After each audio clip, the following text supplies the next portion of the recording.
This program features live coverage of an African safari and may include animal kills and carcasses.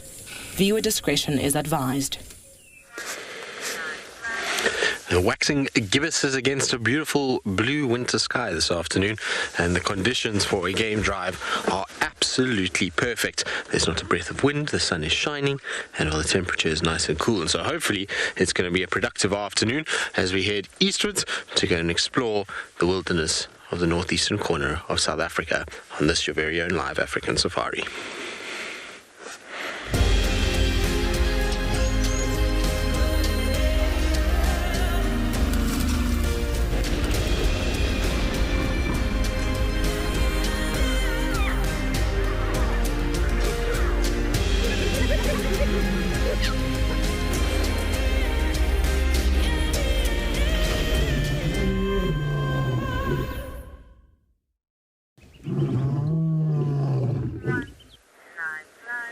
Well, good afternoon, everybody, and welcome to the Sunrise Safari. As you can see, it is a beautiful, beautiful, beautiful clear day today.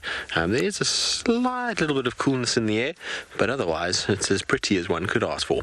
My name is Tristan. On camera I've got BK this afternoon, and we are coming to live from South Africa, from Ngala and Djuma today, and that means that, well, we would love to hear from all of you. And so if you are going to be part of the show, you'll need to, sun, go away. You'll need to be able to ask questions and comments, and that means using hashtag WildEarth on Twitter, as well as at FC on the YouTube chat stream. Kids, we'd love for you questions. WildEarth. Now, we are going to be slowly heading eastwards. I'm going to go try and follow up on Tundi and Marip. And the Talamati, see what's happening down that side of the world before it gets chaotic a little bit later. Lauren said it was quite busy there this morning, so we're going to go and try and head in that direction, see what's happening, and then from there, well, we'll just see what comes our way. I think Lauren is going to be bumbling. She's going to be looking for anything. She said she feels like a nice chilled afternoon. It's often when you say those kinds of things that chaos reigns, so let's hope for that. And I think Marcus and Phinda is going to be looking for lions, which will be nice. Always nice to catch up with the Birmingham Pride, if it is the Birmingham, or the Birmingham Breakaways, or the Squirrel Pride. I don't know which one they're looking for this afternoon, but it's one of the prides up in that part of the world. So lots to look forward to. I think it'll be a nice afternoon. Like I say, the conditions, it's a perfect winter's afternoon. It really is nice weather. That wind that we've been experiencing even this morning, where it was sneaky and cold, has somewhat settled, and there's a slight little breeze that's blowing at the moment, so it's actually very, very pleasant out here. So hopefully that's going to mean good stuff. Now, talking about the breeze and the weather, let's send you across to our weather map for this afternoon.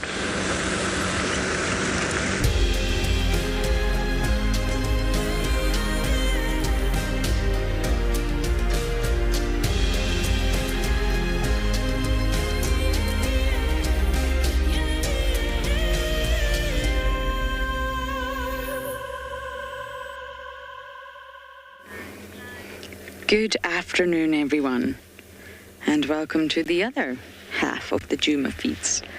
This half is Team Wendy, who are currently admiring the backside of a male giraffe. Team Wendy consists of myself, Lauren, and Dobby, whose thumb you were just looking at. It's a lovely thumb, Dobby.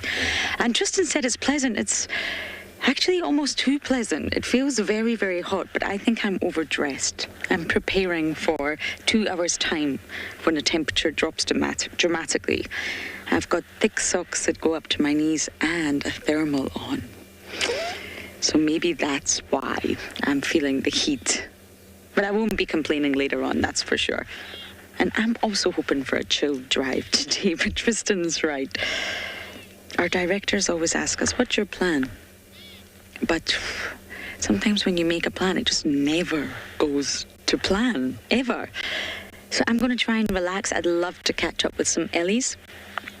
We've already got a giraffe, and just see what else I can find out here. You really never know. The predator sort of action right now, if you want to call it, is very, very high, and we can't avoid it. They're just everywhere. Leopards, lions, hyenas. And I will try and check on the hyena den. As many of you know, or maybe some of you don't know, we got quite a surprise this morning. I was flabbergasted. We went to the hyena den on Little Gowrie with permission, and we saw June, and I thought, yes, this is amazing. We could hear hyena interaction. There was another adult there.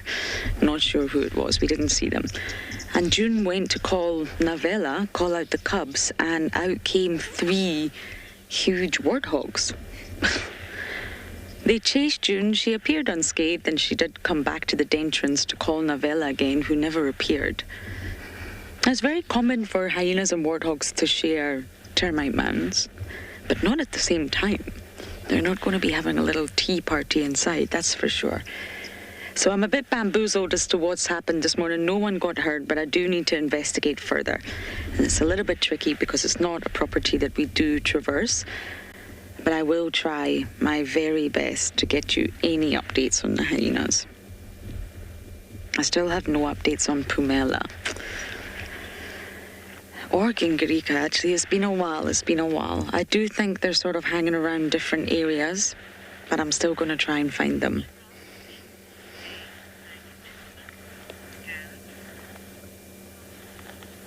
Hopefully the lions will make a huge kill one day, and that's when we'll see the Djuma clan on Djuma. Garrett, yes they do. I mean, they eat about 34 kg of foliage per day on average. Obviously, this is very area dependent and it depends on the size of the giraffe, but yes, they pretty much just eat all day. Move, eat, move, eat. They mix up their diet as well. They're a big fan of the knobthorn flowers in spring. They're actually said to be one of the few mammalian pollinators of the knobthorn, believe it or not, of trees in general. Must just be so delicious for them. They can't say no.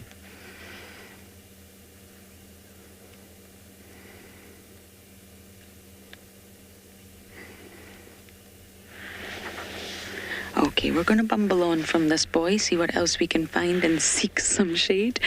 But we're going to send you over to Marcus to say good afternoon.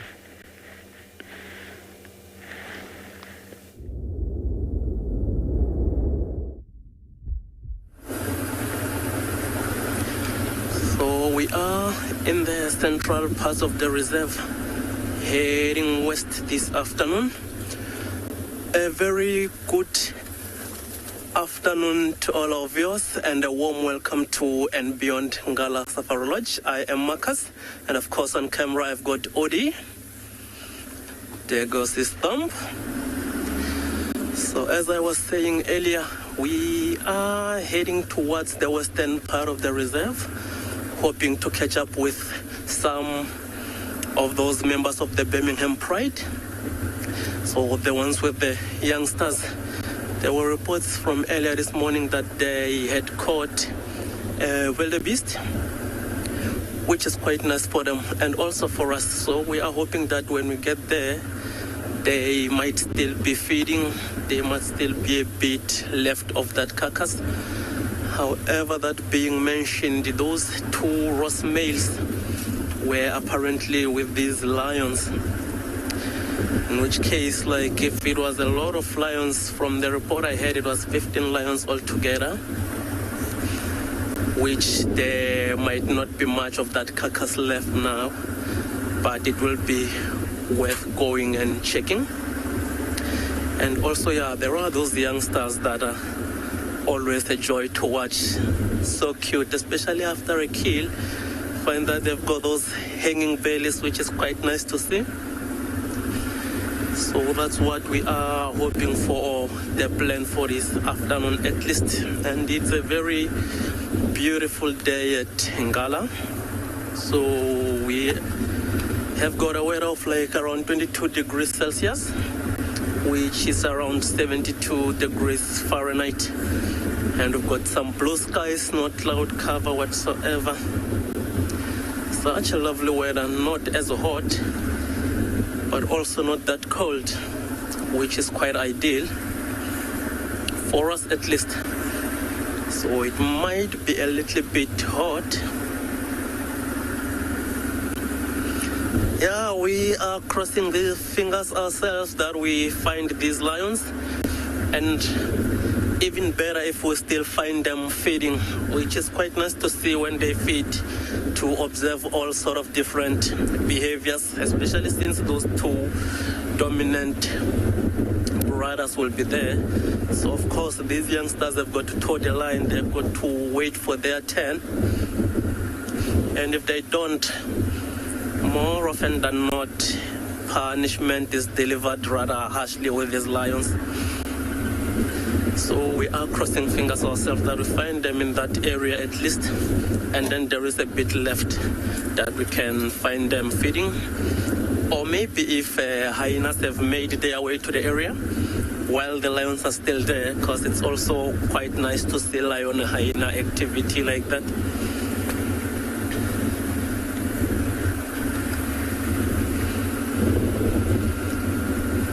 We're just not sure when exactly these lions might have killed that wildebeest, because they were seen this morning. It might have been very, very early in the morning, or it might have been when we were out and about. We just missed the kill.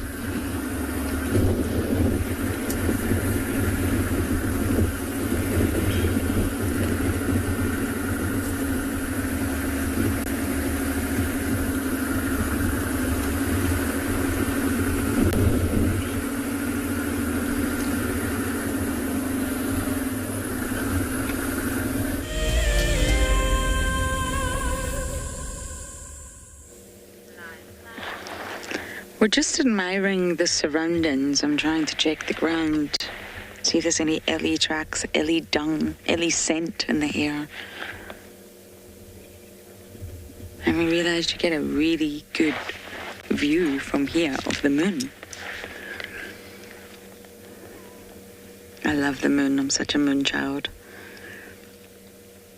It's actually 73.3% full in the waxing gibbous phase.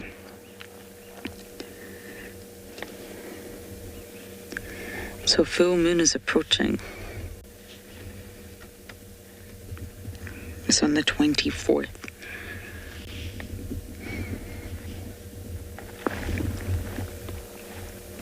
And it's so beautiful looking at the moon when it's not nighttime.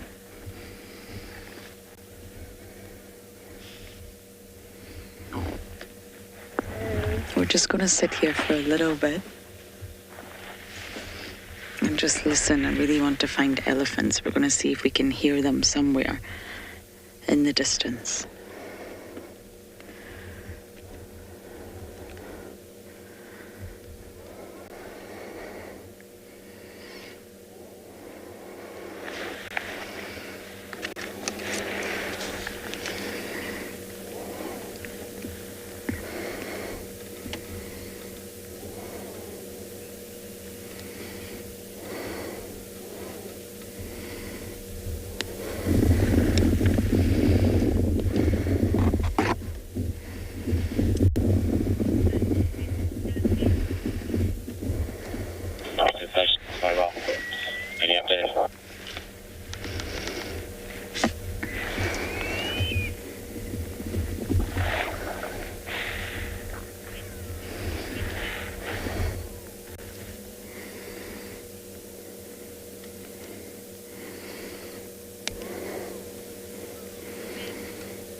Isn't it just glorious?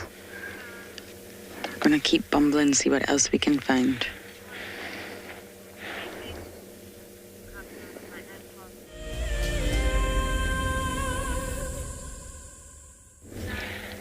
Bear with me, everybody. Standing by, Tristy.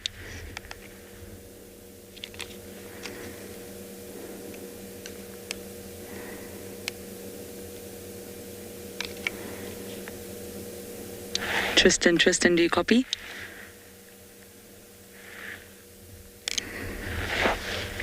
Okay, Tristan was trying to reach me. We're just giving views of the moon there. 73.3% full. Not long until I will not be able to sleep when full moon comes. Even with blackout curtains, I can never sleep.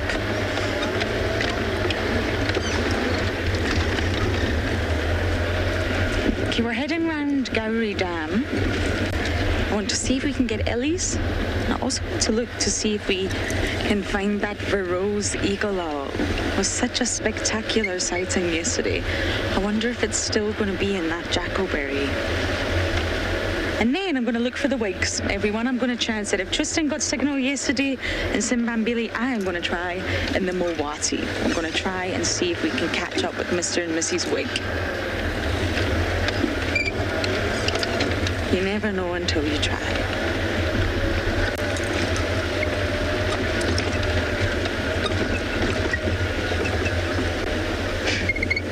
Hello, Impala. Don't look too scared. It's only me.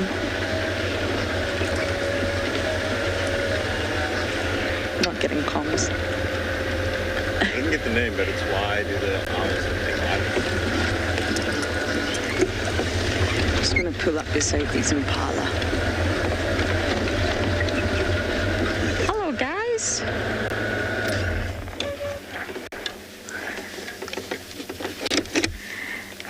I don't have comms once again, which is terribly frustrating. However, someone is asking about the Verreaux's eagle owl's islets. I don't know. Why are impalas this color?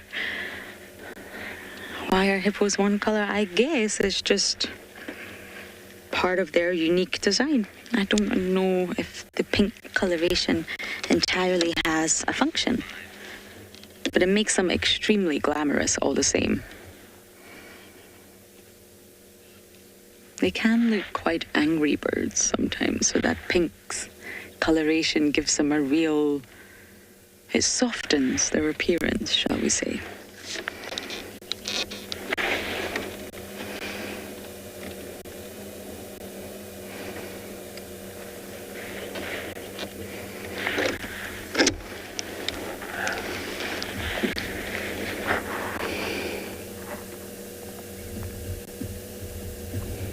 Sometimes it's nice to just watch the impala.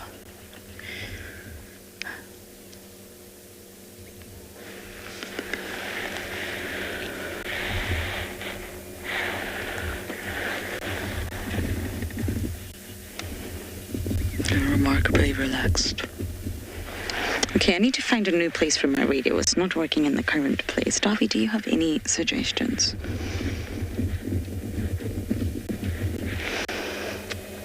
No. Cool, neither do I.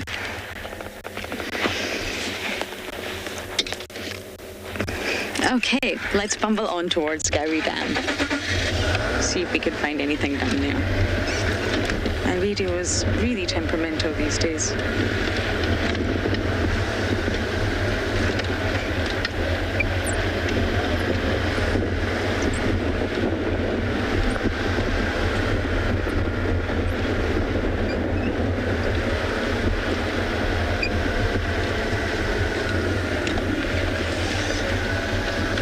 This is an all too famous drainage that reaches Gowrie Dam. It leads into Gowrie Dam. Klalamba, Hosanna, Tangana, they all love this drainage line. This is where we lost Klalamba the other day. She was found this morning on Torchwood, not too far from the Talamatis. So she was still in the area where Tandy and Mareebs are. I think they're still there. And I really don't have an update on that for you. We did leave. I don't know if the Talamatis reached that area, or if they're still flat. No idea.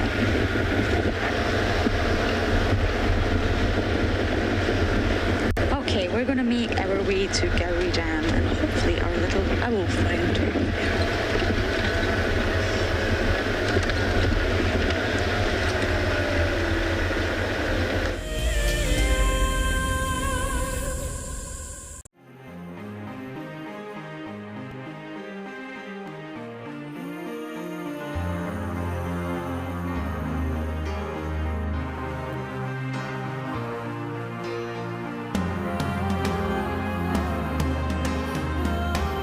Suspended above Kenya's Masai Mara is a breathtaking lodge where unrivaled service goes hand in hand with extraordinary wildlife sightings.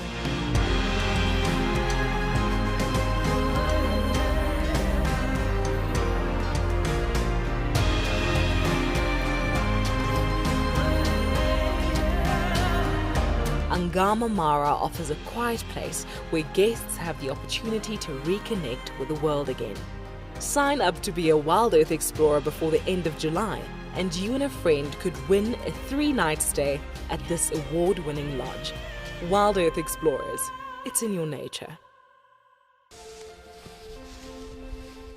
Hi, I'm Nikki, your guide here at andBeyond in Ngala. So my favorite animal in the African bush definitely has to be the zebra, because like people, with our fingerprints, every single zebra has a different stripe pattern. And, of course, a group of zebras together is called the dazzle. How unique is that? Come and join me or one of my colleagues here in Ngala for a sunrise and sunset safari on WildEarth. Something very, very interesting. I didn't plan this, but this is a scene rarely seen. This is what we call a journey of giraffe. So beautiful.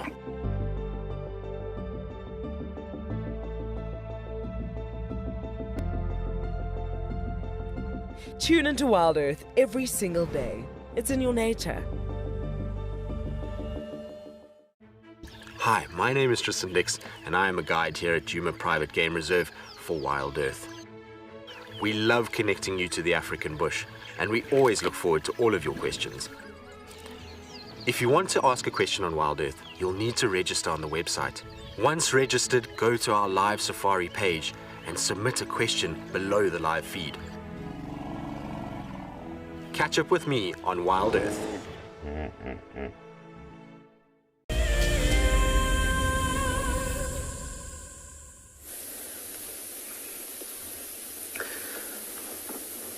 Welcome back to all our viewers. So like I have mentioned that we were heading west. So this is Alfred Dam, one of those water bodies that are in the western part of our property. I'm sure some of the viewers might be familiar with this one. And then we thought it would be quite nice. We got here, saw some hippos out of the water. That looks like they were sunning themselves, or they are sunning themselves for that matter. They're up now, making their way into the water body, as you might see. And see also the size difference that you can see. There are some youngsters, well, of different ages themselves, and then even with the older ones, you can see the size difference. Which makes me think that the bigger one that we see to our left of the screen there might be the male or the territorial male in this water body. And as you can see, they are going in. Oh, look at all those beads on their backs, eh?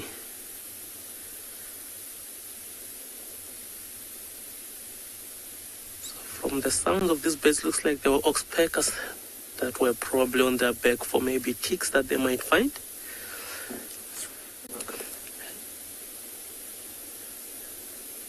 There you go, coming inside the water. Of course, these hippos wouldn't spend much time out of the water, especially with the sun that's out now, with their skin that's very, very sensitive to sunlight. Of course, they can bask now and then, warming themselves, but they won't spend so much time out of the water body.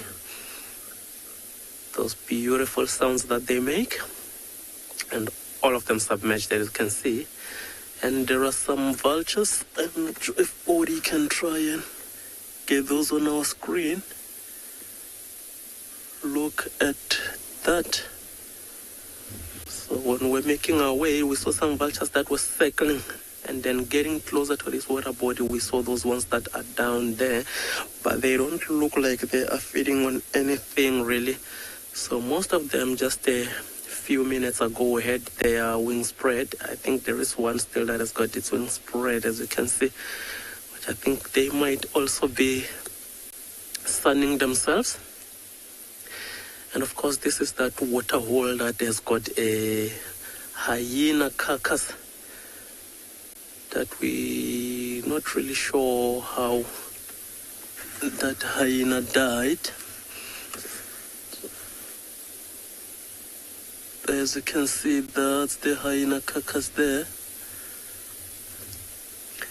But to my surprise, none of these vultures are on that carcass, but they're just sunning themselves on the other side.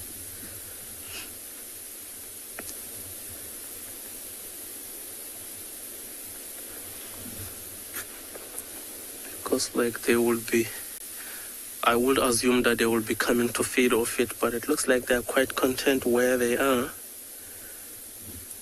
And I have double checked with my binoculars. There is no carcass, at least that I can see. And honestly speaking, they don't look like they are actually feeding on anything.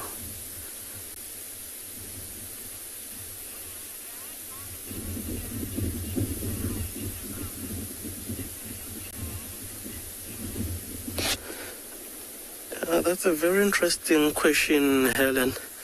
So beats me as well, because I thought since these vultures are here, like when we're coming, I thought that these vultures were maybe getting down to feed on that carcass. But to my surprise, they are on the other side. And of course, there are no other scavengers here, in which case it will be other hyenas that will actually feed on this hyena. So I don't think there is necessarily anything wrong with it. Or at least even if there was something wrong with it, I don't think that these other animals will know. So maybe they're just not sure or not aware of this carcass here. But these vultures, well, are quite close. I'm not sure what their story is.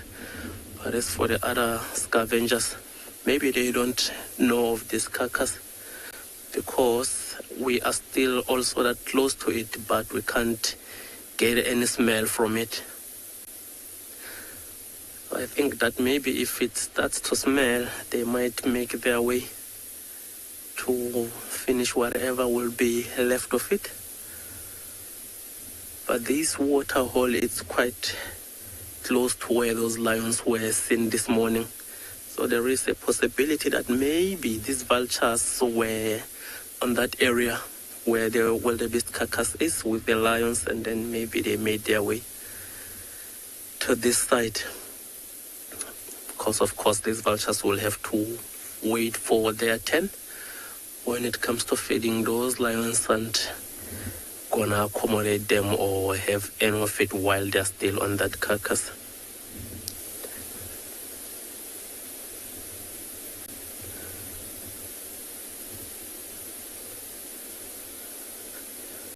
Quite a beautiful scene this afternoon here on this water body, like a lot of things happening.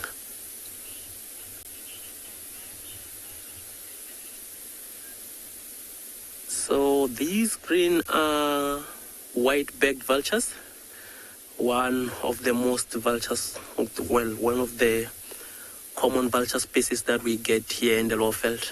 However, we do get some other vultures as well, which are hooded, white-headed, cape, as well as the lappet-faced.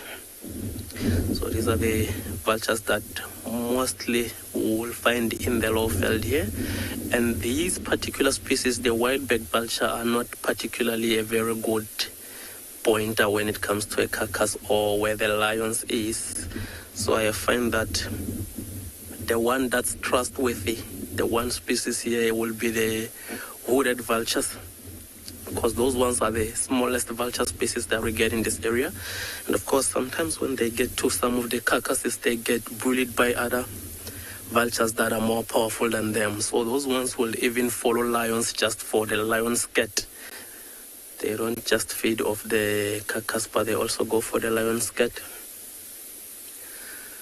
which of course we might think it's gross, but with these vultures, they don't eat what they eat because it's delicious, but it's more for survival to them. So they all have to do what they have to do to survive.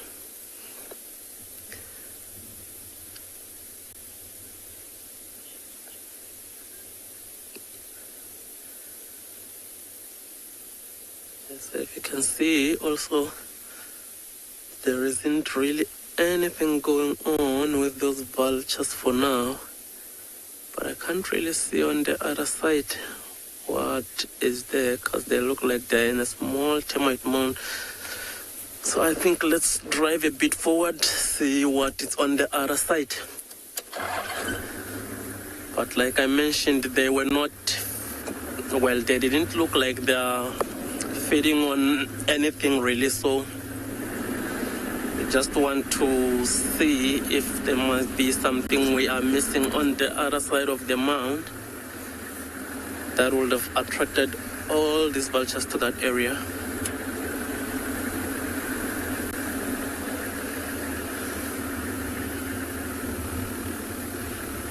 See, there is one vulture right in front of us here. Oh, took off.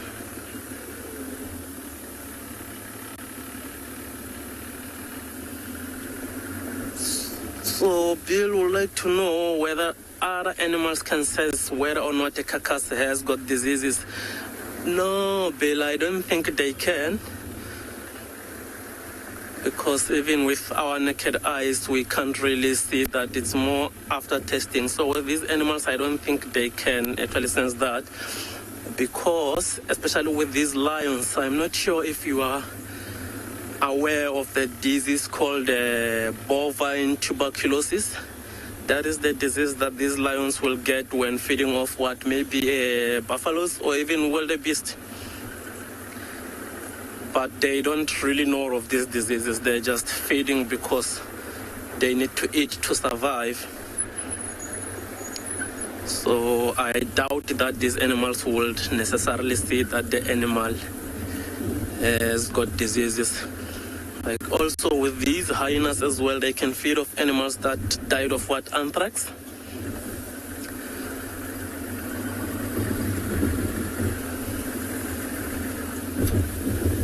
So with that hyena carcass, I think that, like I mentioned earlier, these other hyenas have not necessarily maybe smelled it, because there doesn't seem to be any blood that you will think that maybe it died from a fight or anything like that.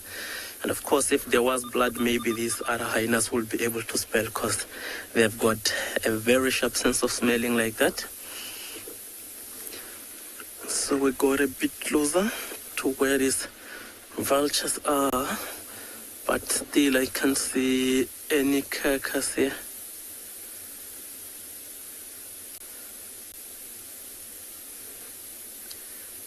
And on the other side, those hippos, looks like they are out again, or at least two of them for now. Which is something unusual, I must say, to see them out of the water body repeatedly at this time of the day, especially with this bit of sunlight that we've got here. But like I have mentioned earlier, the sensitivity when it comes to their skin, they won't really walk far away from this water body. So I think it's just basking and then in the water again.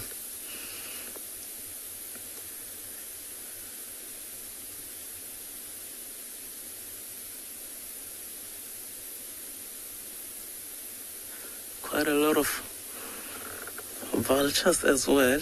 So I count to over 20 of them. So, and I have mentioned earlier that these ones are not particularly a good indicator of a carcass, because sometimes when one of them at least see another one landing, they all follow like that. Yeah. I just took my binoculars now and I see some lions actually on the other side of this dam wall, under a shade.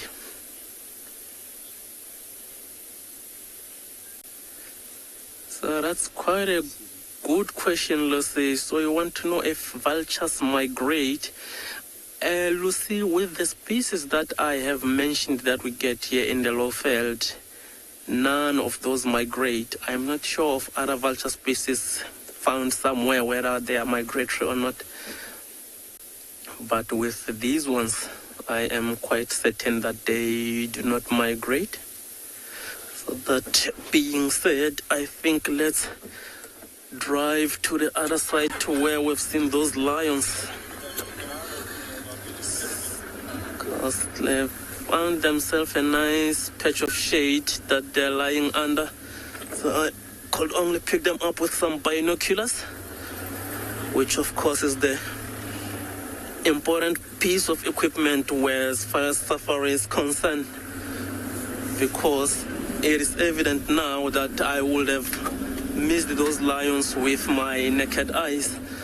But taking those binoculars, scanning around, much as they are lying under a shade, it's not easy to see, but yeah, you could pick them up with those binocs.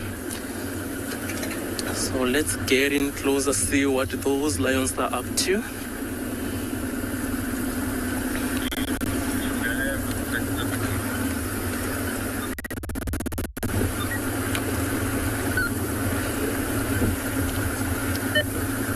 Afternoon trickle, we did Old Open Devonshire. We are now at Alfred Dam. I had a long distance visual of this bride. I will call in an update just now.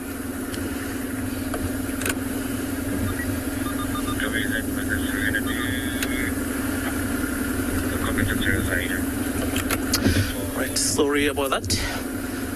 I was of course giving an update to my colleagues that are leaving the lodge now with the guests. So like I mentioned, we are getting closer to those lions, which I believe might be some of those ones that were on that wildebeest carcass in the morning.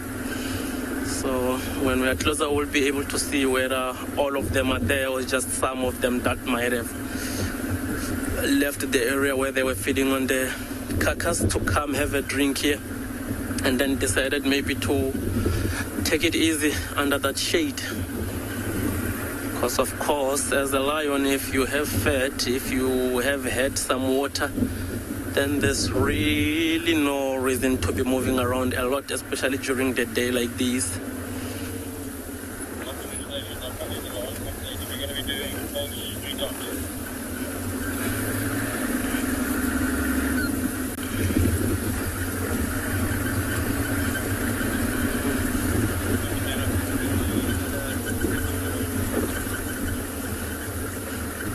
So, Jason, you'd like to know if they can finish an adult wildebeest in one day. Yeah, Jason, it is possible, especially from that update. If you remember well, I mentioned that even the roast males are there, which those ones will need a lot of meat.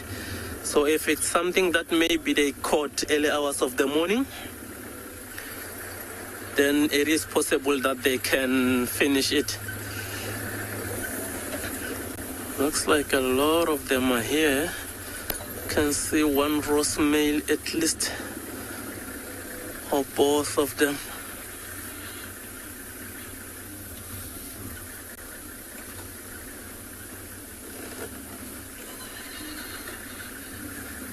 Yeah, so there is a good chance that they have finished the whole carcass, because of course there would be some of these members that are guarding the carcass if these ones were here for water, which makes me think that maybe there was nothing more left.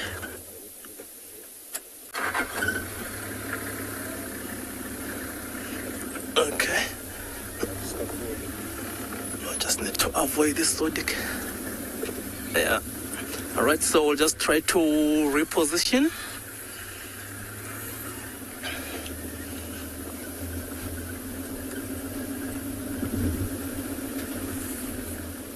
Tell me when to stop, Odi.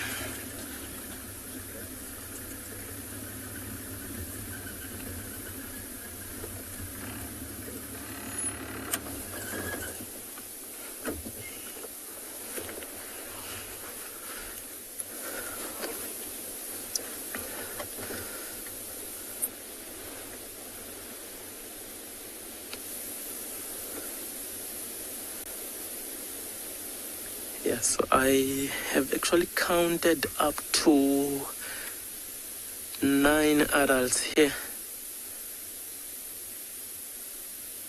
or 10 even, which makes me think that all these lions that were on that wildebeest carcass are here, because the other ones were youngsters. And of course, if these old ones leave that area of the carcass, they wouldn't leave the youngsters by themselves in that area, because of course some hyenas might go investigate the area, and if they find these youngsters, it might not work so well for them, which makes me think that all of them are here. So of course in time we'll go investigate where they were feeding on that carcass, but I doubt there will be anything left of it.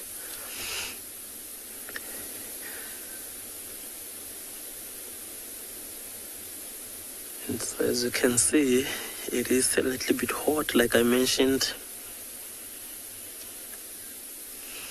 Thanks very much. We are equally as excited to find these lions, much as we hoped to find them still feeding on the carcass, but they are still lions nonetheless, whether or not they are feeding. So we are equally as excited finding them here. Look at that one yawning. So as you can see, there isn't a big shade here, so they just found small patches of shade that all of them are under. There are a few individuals that are out in the sun like that. But also I did mention earlier that much as there is sunlight, it's not too hot.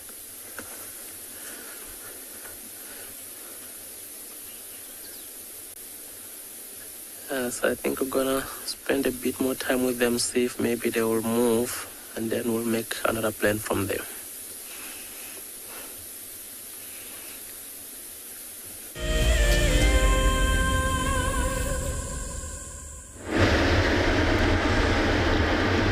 We're just bumbling to the west for now.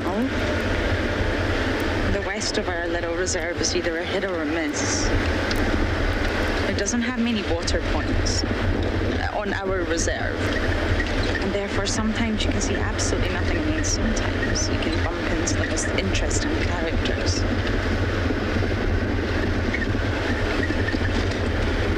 There's been a lot of ellie action in the west as well, and that's what elephants catch. It's a perfect day for elephants. The sun is shining. It's still hot.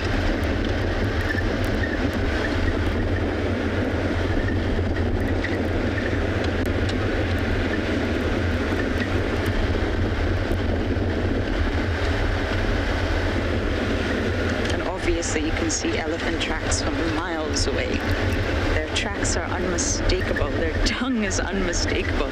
Actually, that's some ellie tracks in the middle of the road now, but they're not fresh.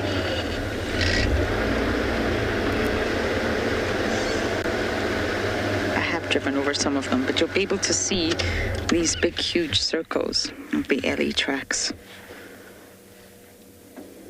These ones are not fresh though, and they are walking in the they were walking in the opposite direction from us.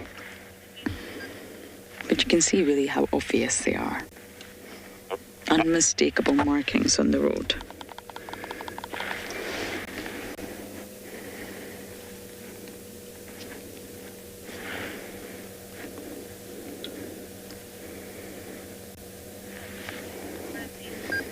I think these were the ones I had yesterday. I had elephants here yesterday. So they're not worth pursuing. But that is what you're looking out for when you're searching around for ellies.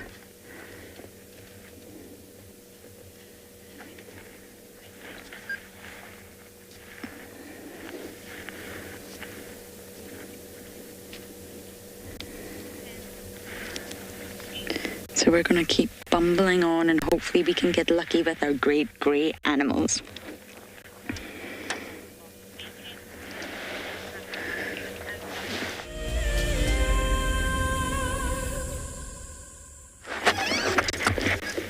We're just bumbling to the west now. We had a bit of a technical hiccup. We went to camp and we're now back out again, bumbling off to the west. Sometimes it's just worth quickly looking to the west. Tavangumi, Kara, Shidulu, the Talamati Talamartis use the west a lot as well, but we know where they are.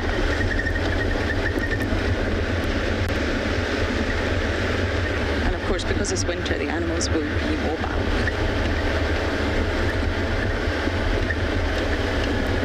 Or at least we hope they're mobile. This was very much Hukamuri's land back in the day.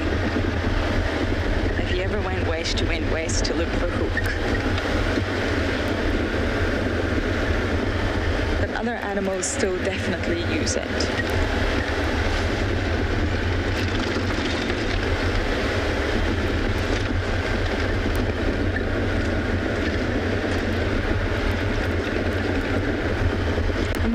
In the afternoon, because there's been a lot of vehicle traffic, you will spot fresh tracks.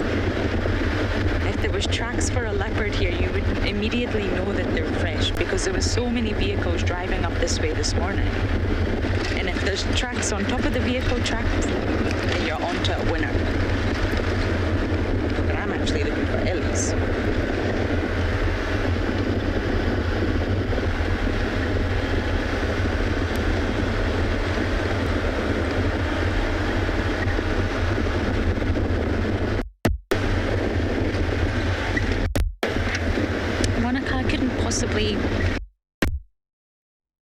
We don't sort of track elephants individually or herds.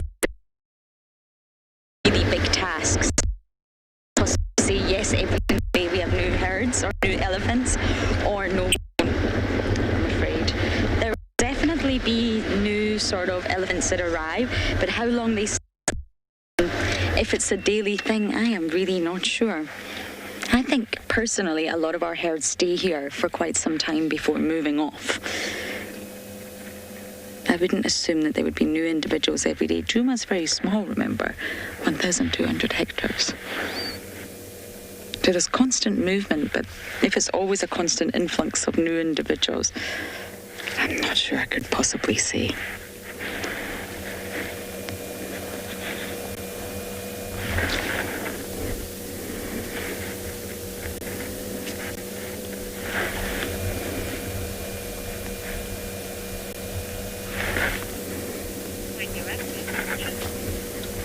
As I bumble west, we are going to send you guys over to Tristan.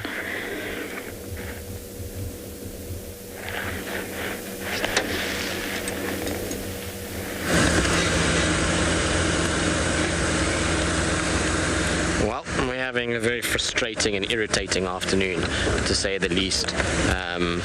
Unfortunately, just cannot, for some reason, get any signal with Thandi. I didn't see any sign of Marips or Kalamba, but with Thandi there's no chance, I'm afraid. So we've tried to do loops around. I don't know how Lauren's got signal, but she does, so maybe she'll head this way instead so that you guys can all see it, and we will carry on and move out of the area. It just seems like for some reason, I don't know where Marips has gone as well.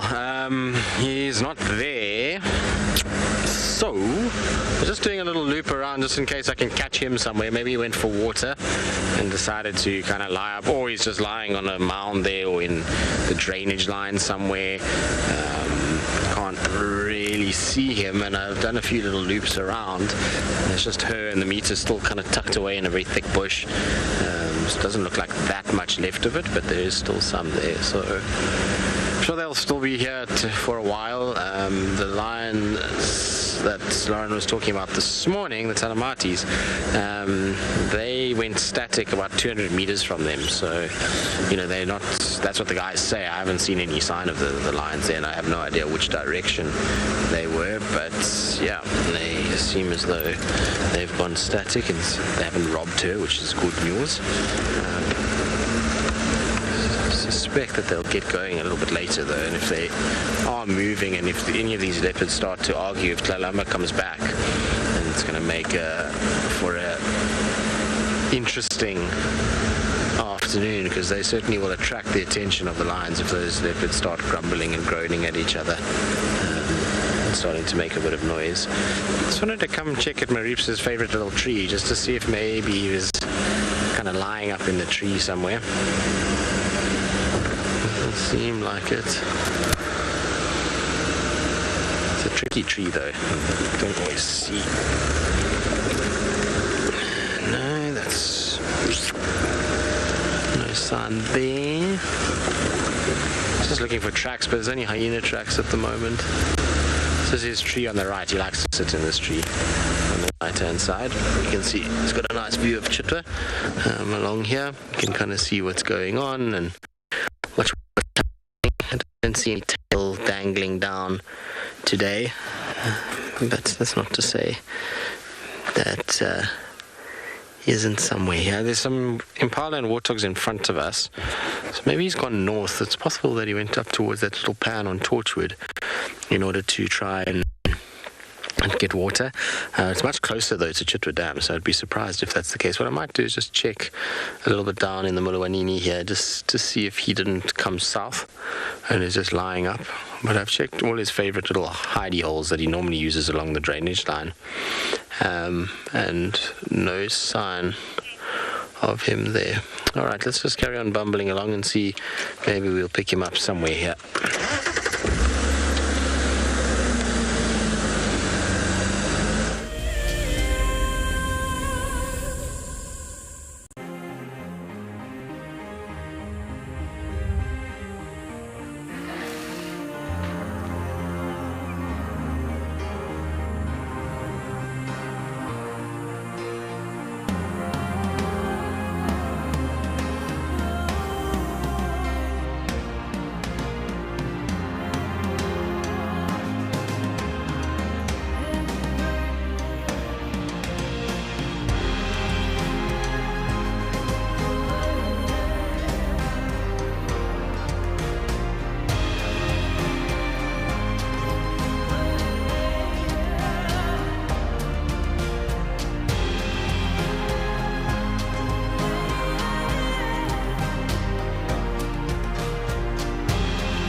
There's a grounding earthiness to this place that we feel in our ancestors. It's a place where, believe it or not, we evolved as a human species, and anyone who's come to Africa will understand that. The connectivity that the continent has to the person and to people's souls is next level. I am thoroughly looking forward to taking you on your next adventure when we explore all the small and big things. Catch up with the guides daily here on WildEarth. This is a battle of two great carnivores of the African wilderness. Whew. Whoa! You don't want to be under those jaws. Definitely, this round goes to the lion. Look at that. Fantastic. Expect the unexpected here on WildEarth daily. I'm Nikki here at andBeyond Ngala in South Africa. I love getting questions from viewers about all the small things within the environment and how it all is integrated with one another. If you want to ask me any questions, please simply register with the WildEarth website, head across to the Live Safari page, and then post your questions there. I'm looking forward to chatting to you on my next WildEarth drive.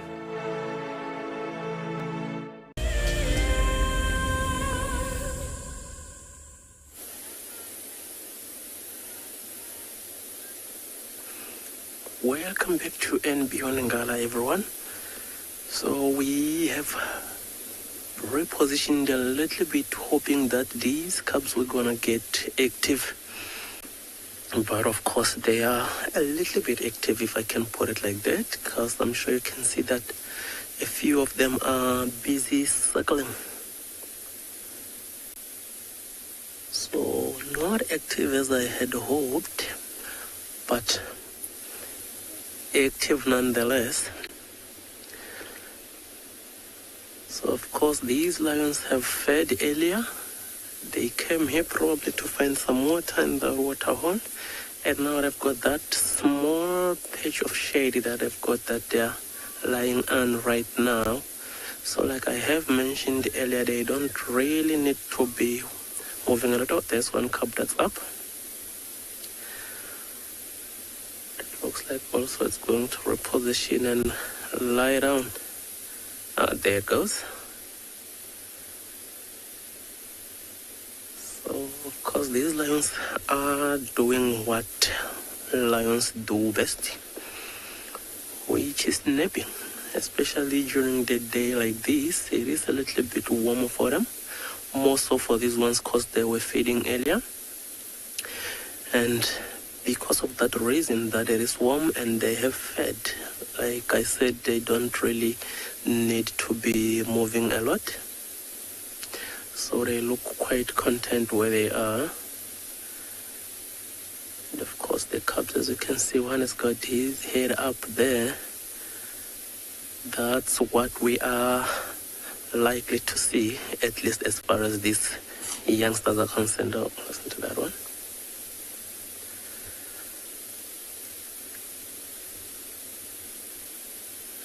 And I'm sure at this age, these cubs were or did also feed off that carcass. As you can see, look at that belly there.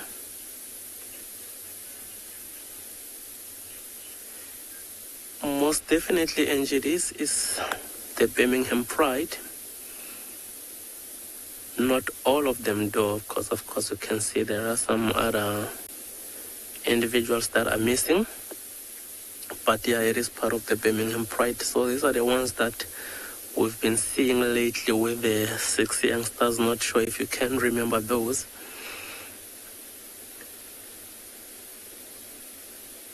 Look how cute that cub is standing there. Looks like he's just posing for the camera. See, out in an open on the sun while at it.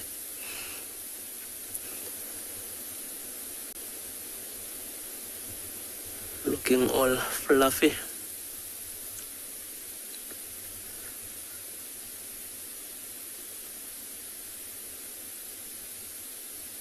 Always amazing seeing these cubs.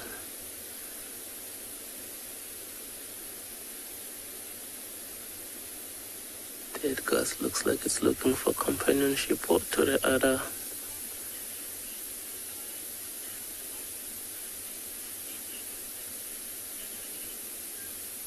Yeah, Freddie, I do agree with you because there is so many of them. And also because there are those cubs that we've been seeing just now. So like for all these lionesses that are circling those cubs, they will need to be eating quite regularly so that they will be able to lactate for those youngsters. And also the fact that the 2 roast males are here.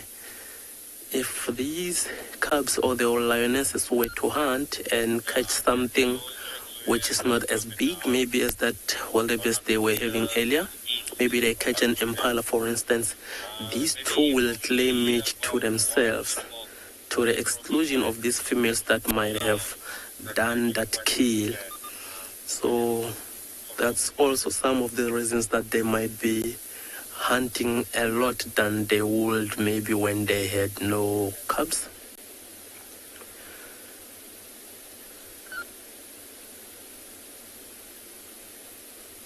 And of course, these cubs, much as they circle now, they are at that age that they do also feed when it comes to carcasses. So, of course, they will need something that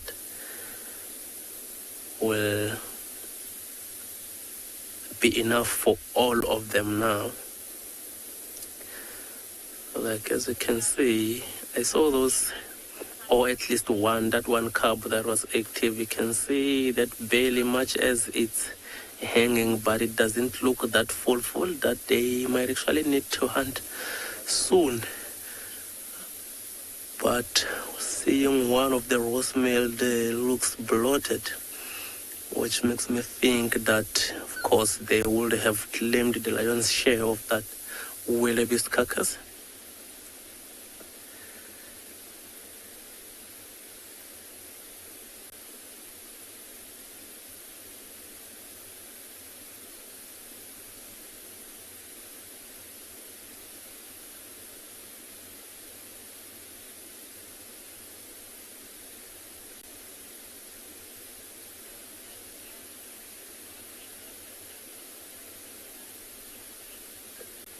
So, Cassie, you'd like to know how many members are in the Birmingham Pride. So if we count all these lions together, including the ones that are not here at the moment, plus these 2 roast males, on this Pride, I think it's 24 lions.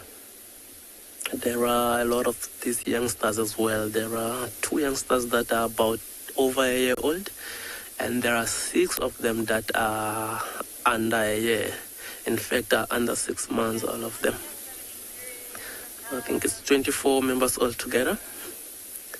It's quite huge.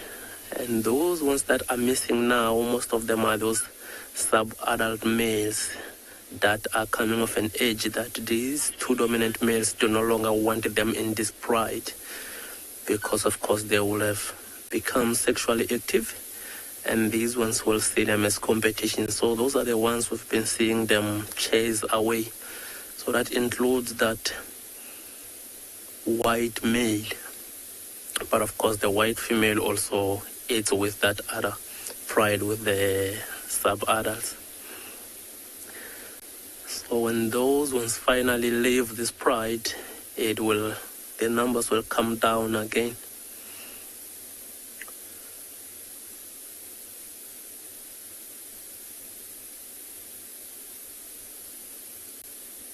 But it's quite nice to see that these lionesses are actually quite good hunters. And I do not have any doubt that the wildebeest they were feeding on earlier, they are most likely the ones that caught it.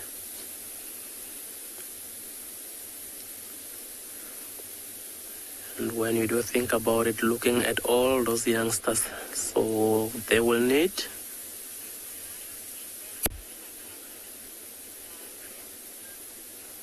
not necessarily, Michael, but interesting question though. Lions do kill hyenas, especially if hyenas don't tow the line when they get closer, especially to these males. But other times when they get hyena puppies, they will kill them just to eliminate future competition. But more often than not, they won't feed off them.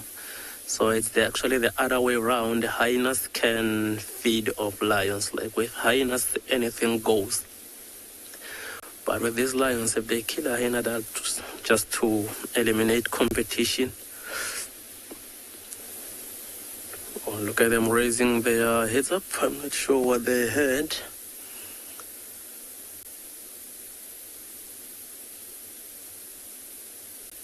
So as they hear something, much as we might think that they are out, they're not. That was quite evident in that move. So we saw all of them raising up their heads. So they'll do a bit of investigations around here to see what it is that they had. And if they don't think it's something that's a threat to them or something that they can feed on, chances are they'll just go back to sleep.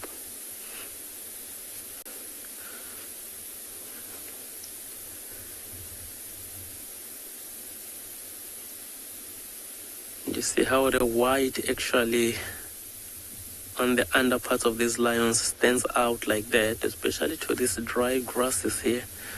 Because other than that, you can hardly see these lions. They blend in quite well with this dry grass. But when they flip on the other side or when they lift their head, so I think from here we'll try go to where the carcass was. Maybe we'll find some hyenas in that area and then we'll make our way back here. And in the meantime, we'll send you over to Lauren and Djuma.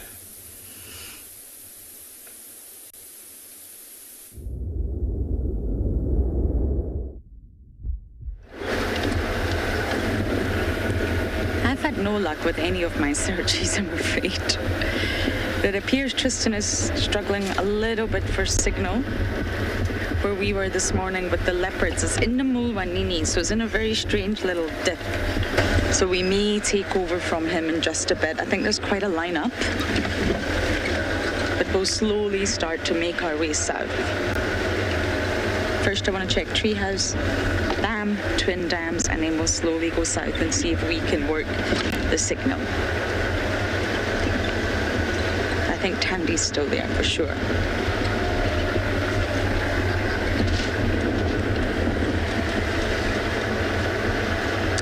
wish the hyena den was just here. The later you go to the den, naturally, the more chance you have of finding it active. At least if we can just see the cubs. We don't have to go in. I don't want to push my luck. But at least if we can just see them from the den entrance, then of course we'll know that they're okay. I believe quite a few years back, the last time Gwen's cubs were seen, warthogs were seen after that using the den, and then the cubs were never seen. So let's just scratch around and see if we can see little Novella and Intima's son. Maybe they've moved, it's very possible. Once they start moving at a certain age, they just keep moving and keep moving.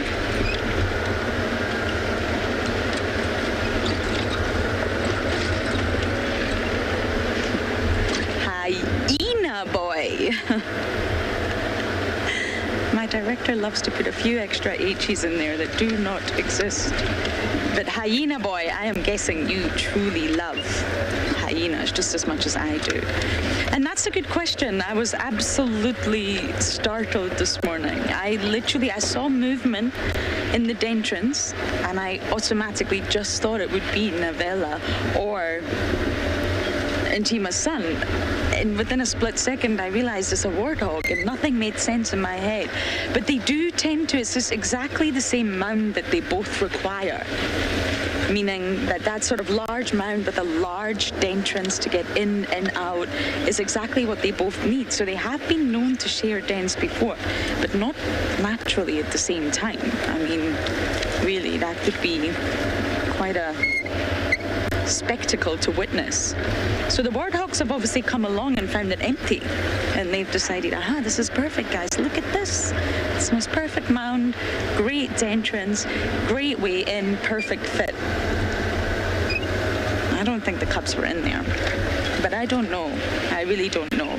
Once June left, we just decided to leave too, since it's not really our traverse. But I promise you all, I am going to follow up.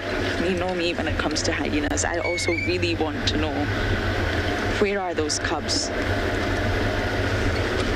But Intima could have moved them. I remember when Corky started to move, her generation, if you like, when she was matriarch, they used a lot of dens, and sometimes for only a week, if that. They used one on Shabamu. They didn't seem to stay there too long. They used one at Mamba, Mulwati. I really didn't like that den site, and they didn't stay there too long. So once the cubs get bigger and they do start moving regularly, they're not so easy to catch up with. And of course, once the cubs start to learn that, there's a whole big wide world out there, this is fun, then they're going to start to want to spend as much time outside of that den as possible. We don't want to be in the den anymore. We want to be out there having fun. I'll never forget that sighting. I drove into all the cubs in the drainage line south of Elephant Carcass, and the cubs were just having an absolute whale of a time. No adult present, just causing havoc during the day. Basically, we're just enjoying life free from the den. So in answer to your question, Hyena Boy, and it also completely baffled me. If the warthogs were in there, June came to get Novella. So A, June did not know that there was warthogs in there. June was looking for her daughter.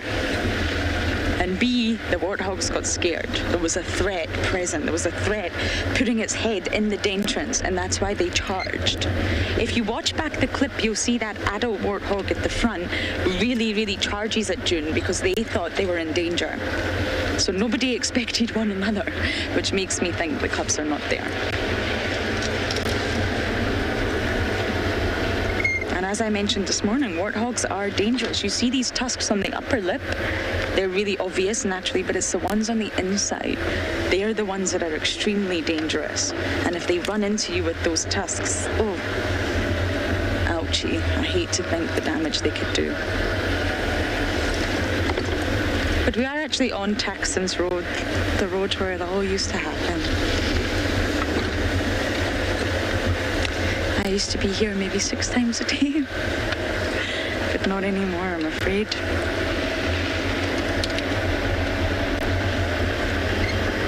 Those good old hyena days are over.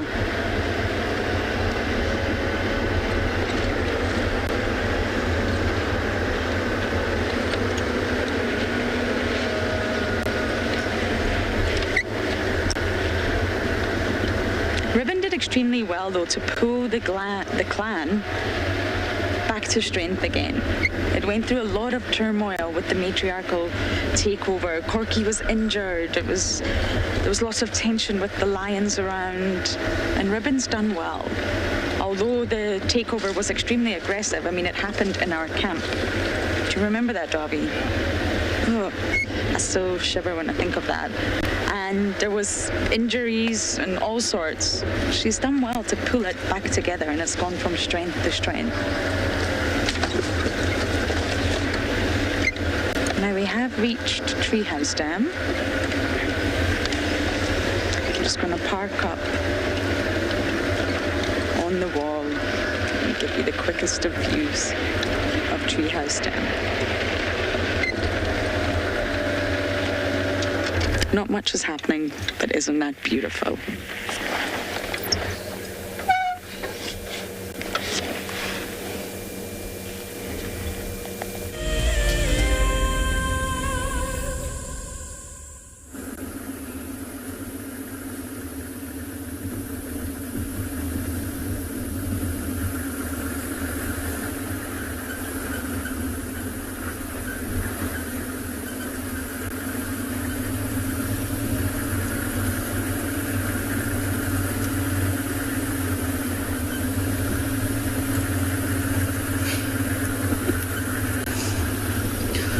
Yeah, so we are driving around. We were hoping to find the area where those lions were feeding on a wildebeest carcass.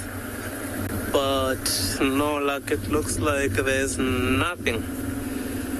Which makes me think that even maybe hyenas have made their way earlier to finish whatever it is that they might have left, the bones or even the skull. So we'll find that there will be only that bit with the horns that are left, because hyenas will try and take much of the skull as possible. So we couldn't really see anything, but we are still in that western part of our reserve. So we just briefly left those lions. Hopefully they will move and maybe reposition, try and get a better shade. We'll be making our way back there to see if something changes. But now we're just driving, hoping to find whatever it is that we might be able to find before heading back to those lions.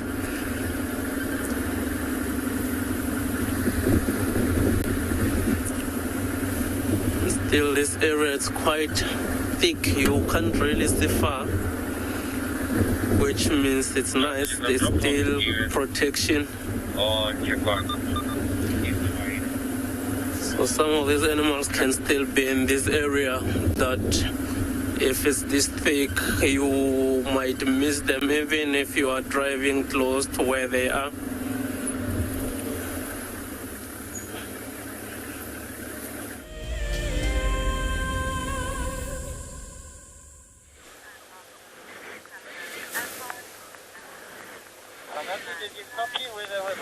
Right, well, we, with our water bucket Tswalu Dam, just was listening to the radio now. It sounds like the Talamatis aren't where they were left. No sign of them. So we'll check around. Maybe they've crossed onto Tswalu here somewhere, and they're somewhere around the driveway area. We'll go and have a look around there since we're not winning with Marips and Tundi. Marips has emerged out of the thickets there and joined his mom again. I might try and see if we can try one more time there, because they've moved a little bit now, so maybe we'll get signal on the opposite side.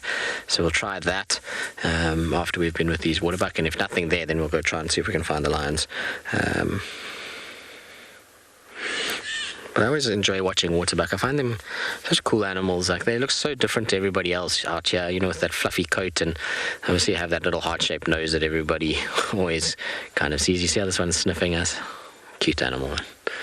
I always enjoy sitting and watching them. They always around Chitwa. You know that there's something up when you don't see waterbuck around the dam.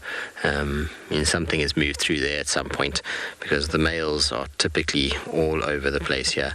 They don't really like to move away from the dam, as you know the name suggests, is a place of safety and a place where they can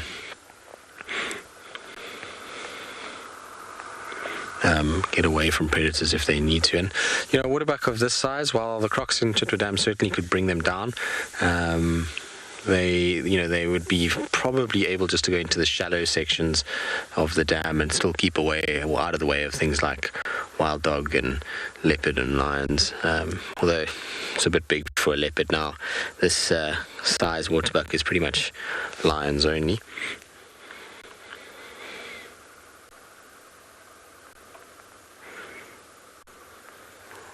So yeah.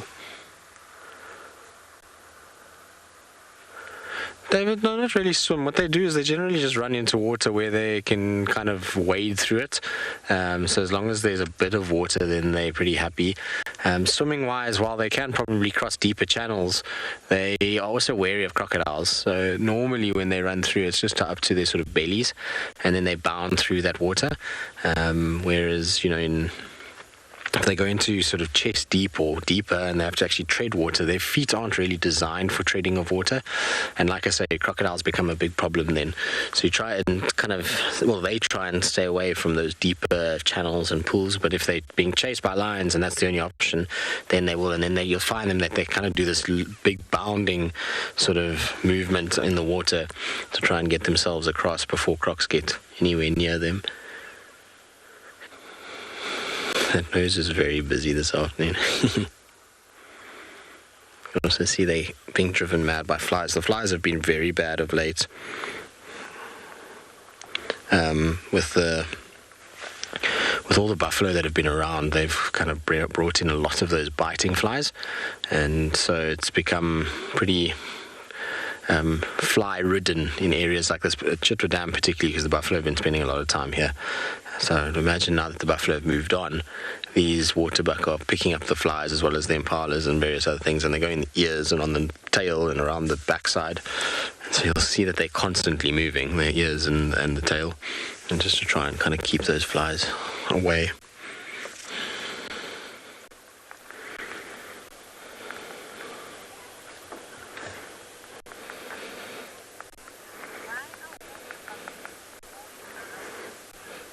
You see, they're not always alone. A lot of the time, waterbuck bulls are actually in small little bachelor herds. This particular one isn't on his own. There's another one, you just can't see him at the moment. He's obscured by trees to the right of where that one is. So yeah, they're not always on their own. When you find big male waterbuck, they typically on the fringe of a female grouping, and then they kind of will mate with those. But if they're away from a female grouping, then they generally form little bachelor herds. It's very seldom that waterbuck bulls are on there, and you normally find that they're quite spaced out though, so it's not like the impalas that will stay very close together. When you find waterbuck, often like 50-60 meters between them, 50-60 yards sometimes between them as they feed and do their thing and sit in the open clearings. They're not one of those that is tightly bound, but at the same time it's very seldom that they are completely by themselves. There's generally another waterbuck somewhere close by. You just need to kind of look around for it. So still and so peaceful this afternoon at Chitwa. I think it's been it's Monday morning, so given the sort of COVID-related things and the travel industry generally, a Monday morning is always a lot quieter. There's a lot of South African tourism still over the weekends, and everyone kind of leaves on the Monday and it just calms right down.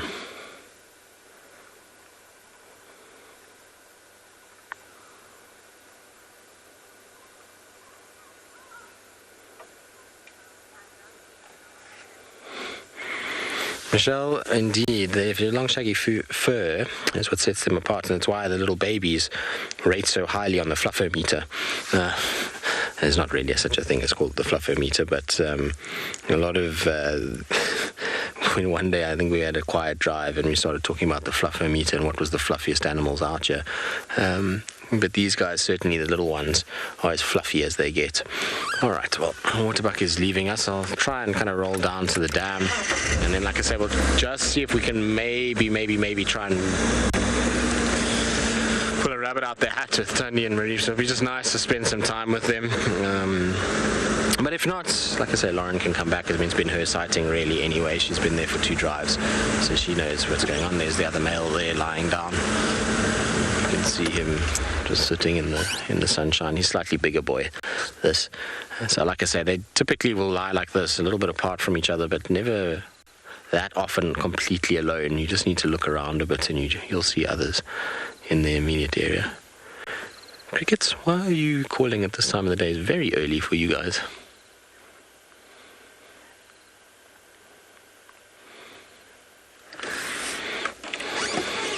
All right, like I say, we'll carry on. Let's go and see if we can get some sign of Tundi and Reefs in the meantime. I'm hoping that those Talamatis will also make an appearance somewhere in the immediate vicinity.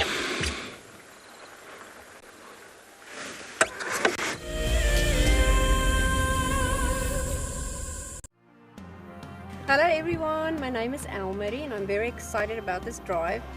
My husband Kleinhan bought me this Ticket to Dream for my birthday as a present because he knows I watch WildEarth all the time. I couldn't be more happy. I've never had such a great present in my life before. If you want to go on safari with a WildEarth guide, whilst honing your bush knowledge and of course featuring in one of our shows, then head over to our website. Okay, my favorite part about WildEarth is the characters, and then of course I love the bush and I love Africa, and just the fact that I can follow every day, that's one of my favorite things. Sign up to be a WildEarth explorer and you could be making your first ever on-screen appearance. Being on a live drive on WildEarth is really great because you can actually now smell the bush, see the animals in real life. You have to really make a plan and just do it. The importance of forests cannot be underestimated. Over 1 billion people live in and around forests, depending on them for fuel, food, medicine, and building materials. The Wildlife and Environment Society of South Africa, WESA, is the national implementer for a program called LEAF. The LEAF program makes use of indigenous forests grown on school properties to teach pupils about biodiversity.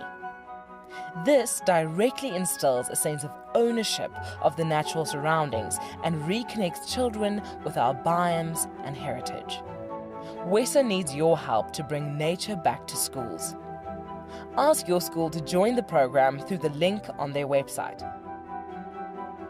Together with WESA, you can help take this incredible program to schools across the country. Looks like it's a very difficult climb because every time it tries to climb, the ground is breaking, so it slides down. But it's the only one. Look at that.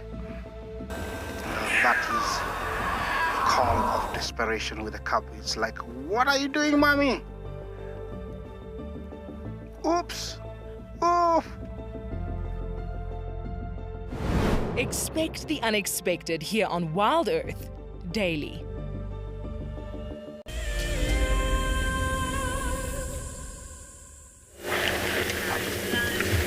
I got what I was looking for. It's actually more than what I was hoping for. One lone, I think. I haven't spotted any others. I think this is a young boy at my favourite little waterhole, the twin of twin dams, Lawrence Pan. You can hear the starlings.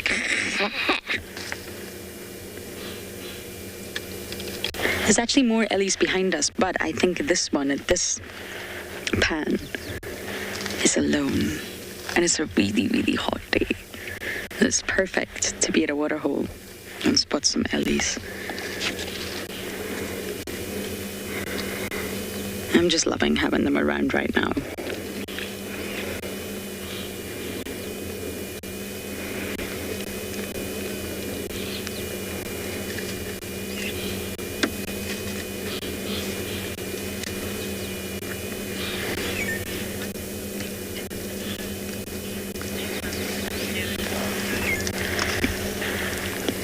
Jeremy, we get asked this question a lot, and I really don't know. I've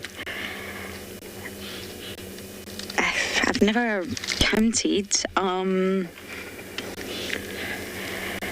Possibly 40.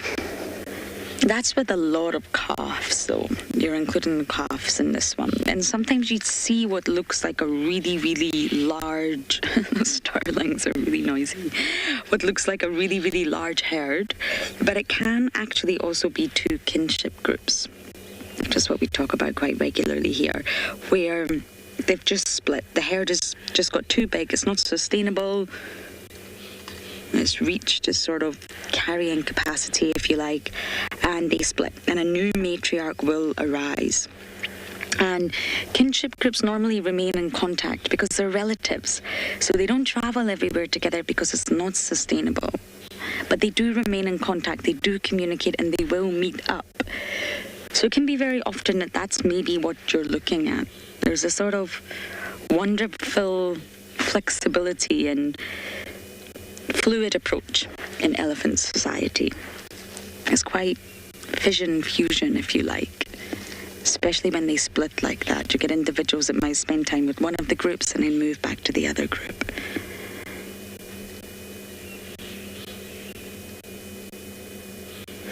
And I mean, the herds really flourish with old, experienced leaders, matriarchs. And sometimes, if a matriarch arises, very often in these groups that split, she's not ready. It's not that she's a bad matriarch, she's just possibly too young and not ready. And sometimes matriarchs do fail, believe it or not. There's lots of examples of matriarchs that really just have not led the herds to any sort of success. So not every female elephant is equipped to be a matriarch.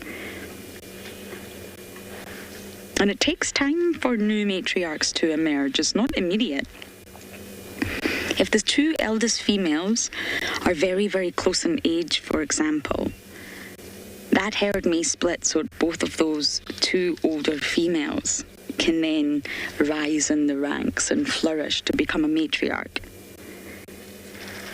I talk about this book all the time, but it's called Beyond Words, and it's just fabulous. It goes really deep into wolves, killer whales, orcas, and elephants. And it really stresses that different elephants have completely different characteristic traits, i.e. personalities. And some females just really are confident leaders. And others are not. Others are maybe more vigilant and slightly more on the nervy side. They'd rather sort of watch and protect rather than lead. Some will be extremely paternal and really patient, others not. And the book goes really deep into the role of the matriarch, and it's not as simple as we make it sound. Not at all. And not every female is born to be a matriarch. And I often wonder if that's similar for hyenas too. Now, I'm just completely speculating when I say that, but I just wonder if maybe not every female hyena is supposed to be a matriarch. Some will thrive, and others will not.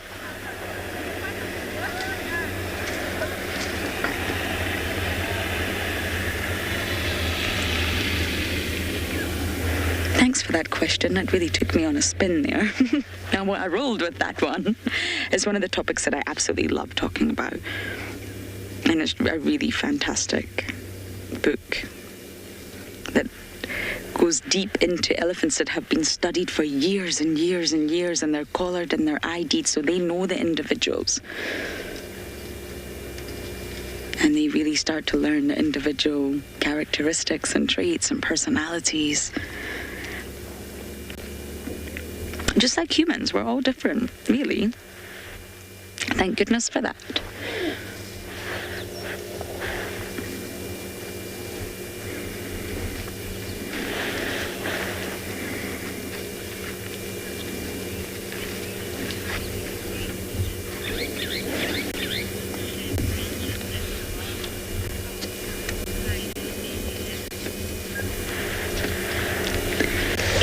you are 11 years old, and you're asking, would the mother share branches?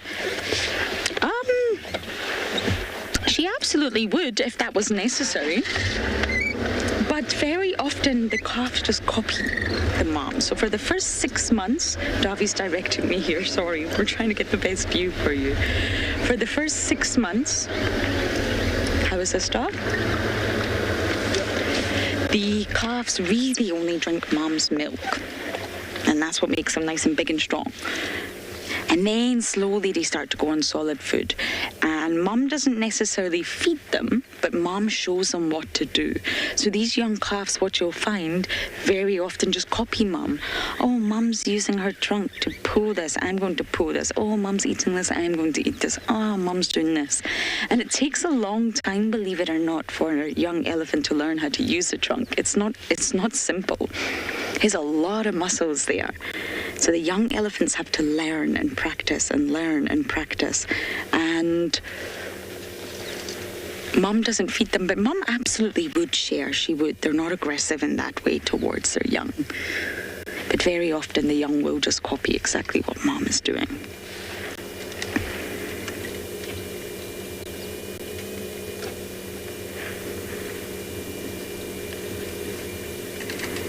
But mom will sometimes pour water on the calf's back.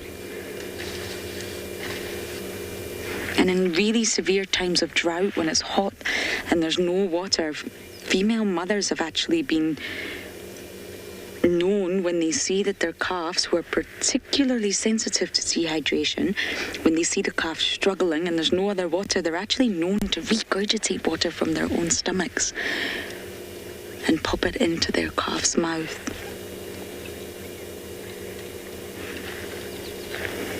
Now, mothers are very sensitive to the needs of the calves, and elephant society is very sensitive.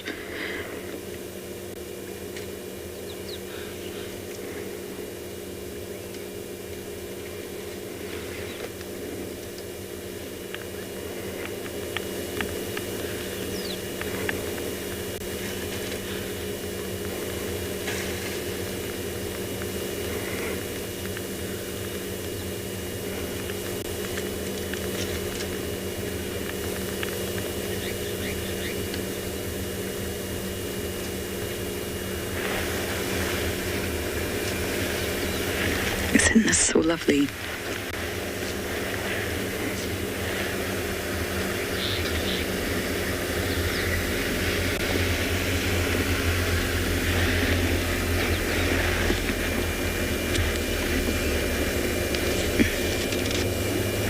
There's actually lots and lots of Ellies behind a baboon pan.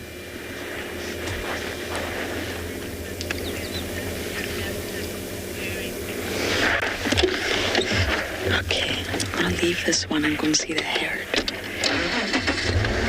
because once they move into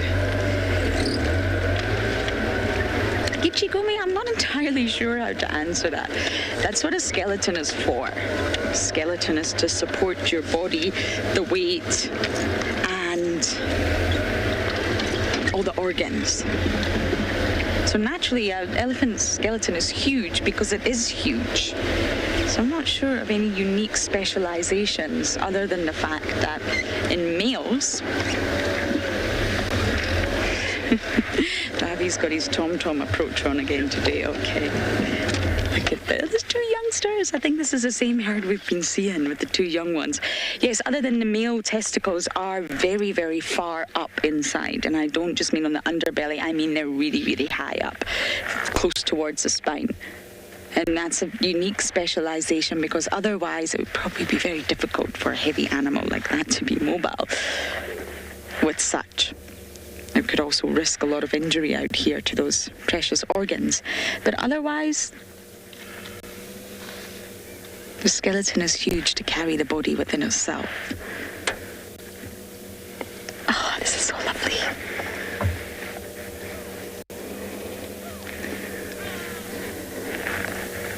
Everything is directly proportional, if that makes sense.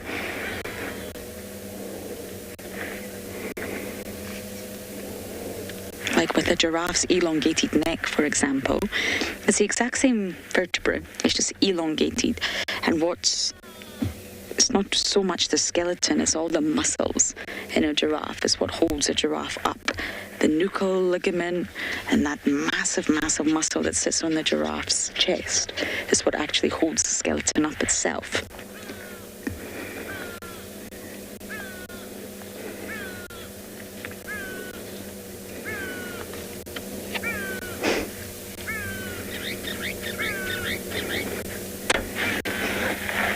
Do you smell must, Dove? Don't. I do, very faintly. I think there may be a must pool around, or possibly was around earlier.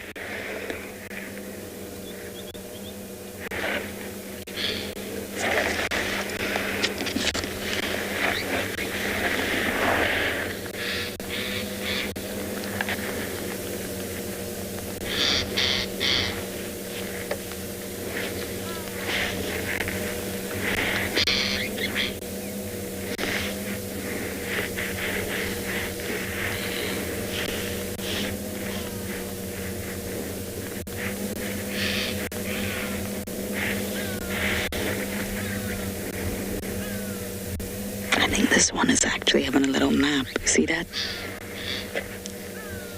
Resting the trunk on the ground, not moving, having a power sleep.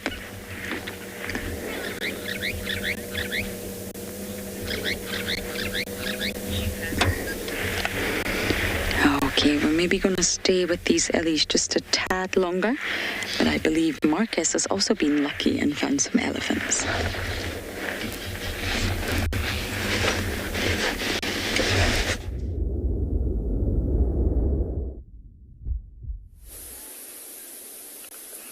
Welcome back to and Beyond Ngala, everyone.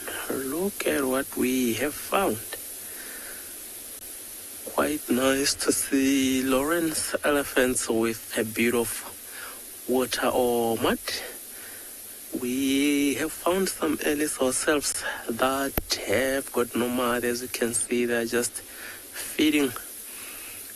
So that female that you've got on your screen there is a youngster as well, like a calf on the other side that we can't really see now because of that termite mound. So it's on the other side of the termite mound. And as you can see at the moment, it looks like they are actually feeding off grass.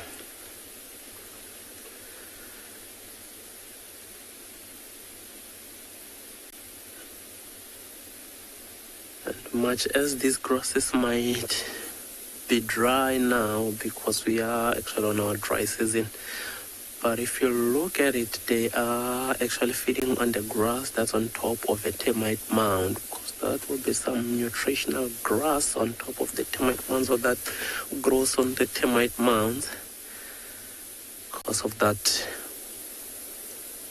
rich soils that the mounds have, and hence these grasses will be quite nutritional to these elephants, as you can see. Okay, let's try repositioning. Looks like she is walking away from us. Hopefully we'll be able to see her on the other side of the mound.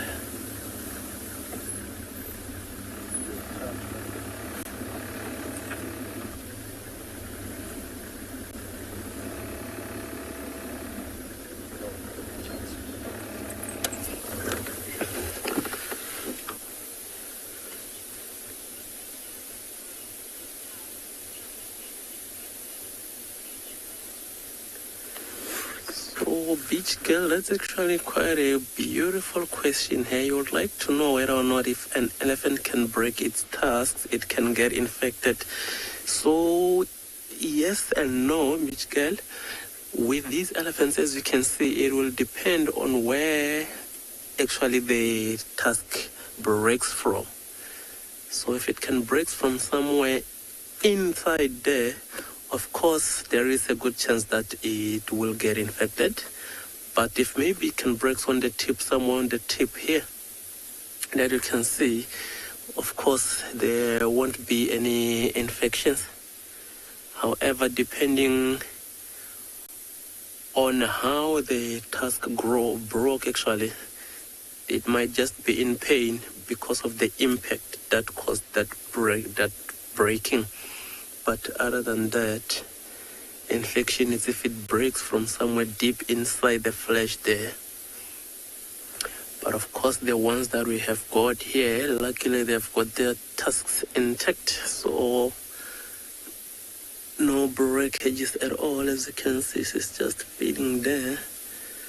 And I'm not sure if you were able to see the youngster earlier. It's on the other side of this female here. I'm not sure if you can notice that when she rip off out some grasses, and all that grass that will come out with maybe some dust and also a bit of soil. She brushes it over other grass just to get rid of those excess soils or even dust before she feeds off it. Look at that. And of course you'll notice the ear flapping time and again, you see. So when you look at that elephant, see how actually she is feeding, but if you look at it, you can see some sunlight on her body, meaning that she's exposed, she's out in the sun, and of course she will feel a bit hot. And when she flaps her ears like that, of course she will be cooling down some blood that will be on the capillaries that she's got a lot of on those flaps.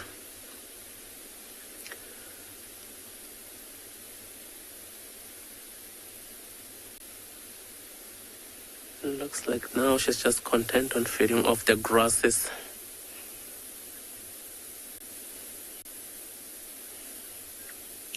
I couldn't agree with you more, Maggie. They look so perfect indeed. No cuts, no nothing.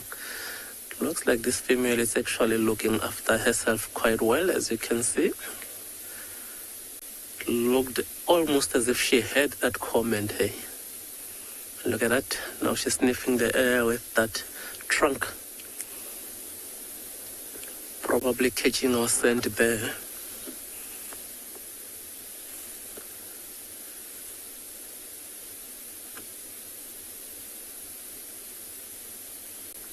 It's quite interesting how she is relaxed actually. So we got here, we come in as quiet as possible. We approached very slowly. Of course, she would have made her investigations and then saw that we are really not a threat. And as you can see, she's just going about doing her thing.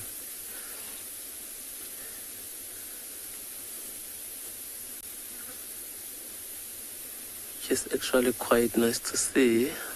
Oh, look at that.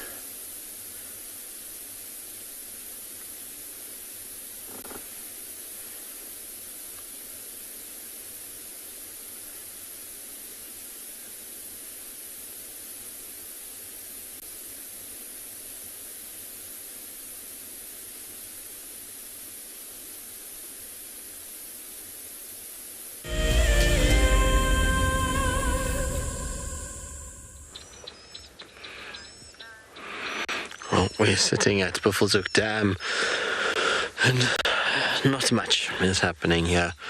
I was hoping that we'd come here and find something.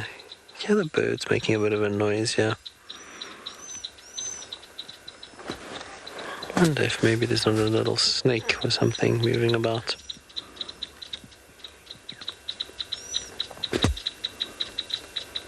Definitely not happy.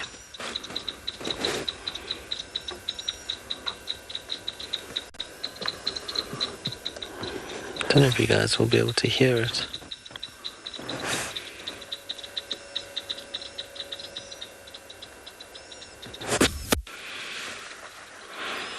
Sometimes nice just to sit quietly at these dams, but these birds are alarm calling. I wonder, like I say, some snake just trying to get some sunshine.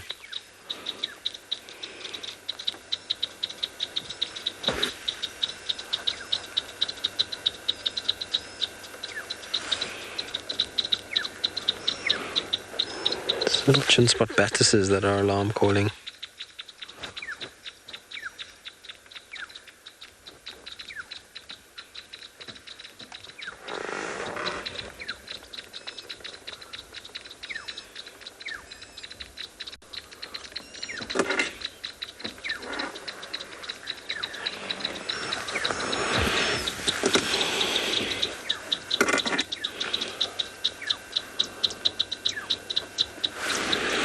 Trying to scan with binos in these trees to see if I can find anything.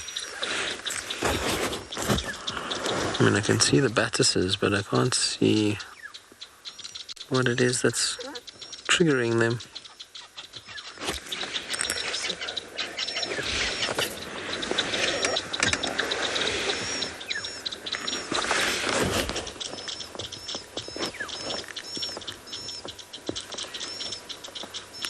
Must be something hiding in here.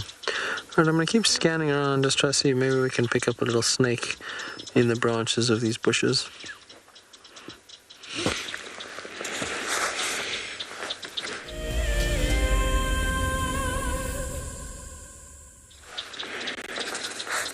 Well, chin spot batises are going crazy in these little trees here. I'm going to just keep quiet for you guys to hear them.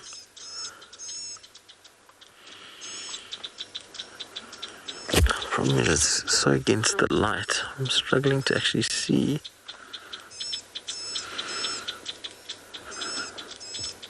They definitely are not happy about something, so I'm not sure if maybe there's a little snake in here somewhere. They're all congregated around these little bushes, so maybe a little boomslang or a vine snake, or it could even be something like a mamba. Often I like to watch where they're kind of moving. Sometimes they'll mob the snake, so you'll see them sort of bouncing on the snake, but there's so many batises here. I can see at least 1, 2, 3, 4, 5, 6, at least 6 of them that I can see inside here. Pretty sure it's a snake. We've had a warm afternoon, so snakes might be lying up in the sun just to try and warm up after a couple cold days. Imagine that's what this is. I mean, they will make this alarm call sometimes for like slender mongoose, even leopard to a degree, but it's generally with the leopard, if it's just lying down, then they don't bother to go crazy like this for long periods. It seems like they're flittering about in the kind of tree, not sort of staying in one place, just looking down.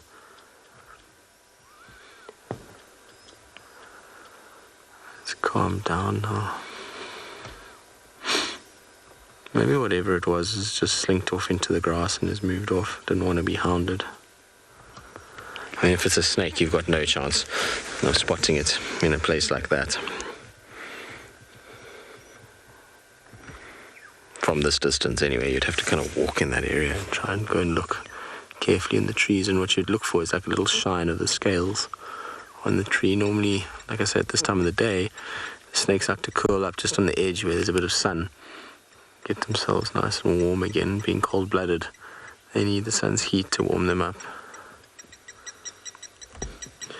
Alrighty, well, we're going to probably carry on because Tswalu Dam is desolate as per normal, and so while we carry on and go and figure out what else we're going to go find, send you across to Lauren, who's made her way to Tundi and Mareeps.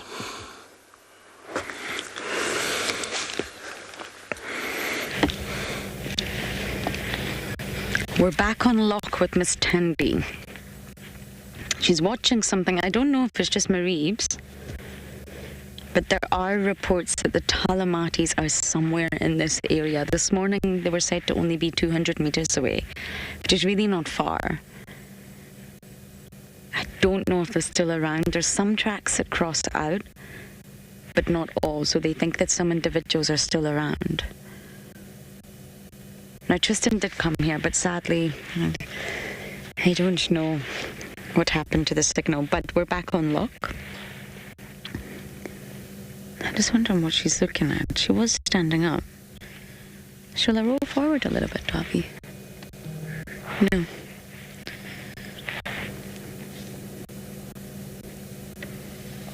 The kill is in that sort of thicket behind, or it was this morning anyway, nestled into the thicket, and we didn't have the best views of the kill, but she's obviously outside. And she's not moved, so the lions have not came here.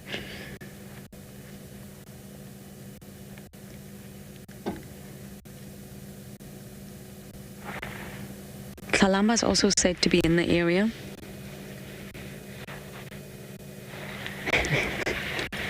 My cameraman's suggesting we loop around. I do think that's a good idea, just so we can see if anything is there. We're not missing anything. Darby doesn't always have good ideas, but that was one of them. Well done, Darby.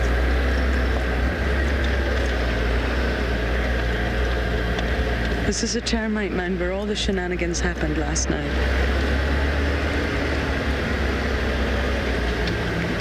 But Kalamba apparently ran into the lions.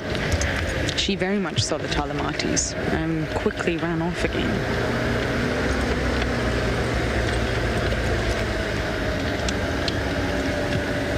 And this is a really tricky termite mound to maneuver around, so I'm just going to drive really, really carefully. The stomach contents are still there. How delightful. Nobody wants that. Tandy gave it a go this morning, but really, I mean, there we go. I can see why you left that, girl.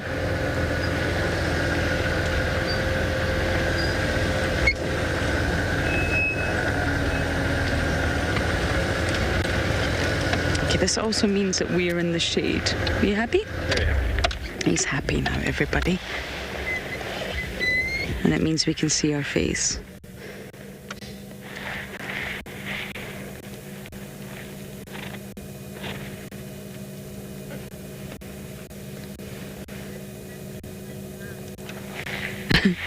Heather, yes, indeed. The termite mound is huge. It leaves very little room for manoeuvring around it. I mean, this morning we didn't have much choice in where we positioned. At the end of the day, you've got to think about the animals. We can see Mariba, but he's right behind the vehicle. Oh, Davy can see Maribs, but he's right behind the vehicle. Marib's in the vehicle. Okay, that's what she was looking at then. He's obviously starting to get mobile and come this way.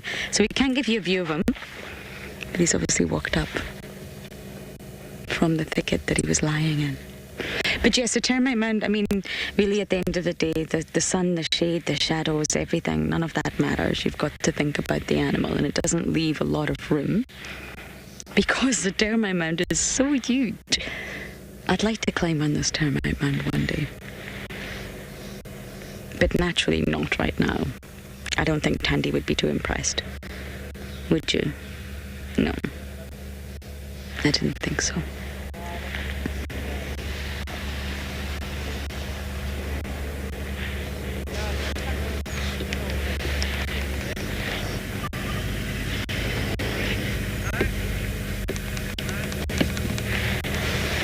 Termite mounds do grow exceptionally big, especially in the Amazon. I didn't catch that name, but I don't know if Maribs has ever encountered lions. Very possibly. Sadly, we only get to catch up with these animals when we can catch up with them. Most likely he has, I would say. But we've not actually witnessed that. I had Tandy up a tree once, who had been chased by Darkmane, and I do wonder if possibly Maribs was around that day and he also ran off. But sadly, I don't actually know if he's had an encounter with lions, but I would imagine so, yes.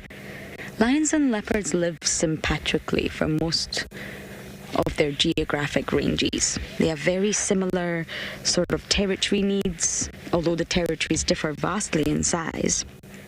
And very similar resources, very similar habitat, so you will find that they live what we call sympatrically. I think it's for 91%, I'm sure that's the percentage, 91% of their geographic locations. Leopards and lions live together in the same habitat. Their geographical areas completely overlap. And it's at the end of the day, it's all about adequate availability to suitable prey and resources. And this is what facilitates their coexistence, if you like.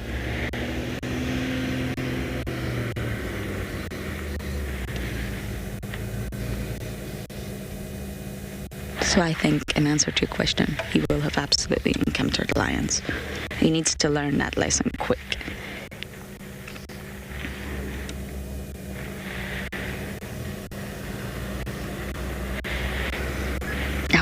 we're going to sit here and hopefully Mr. Mareebs makes his way towards his mum very shortly.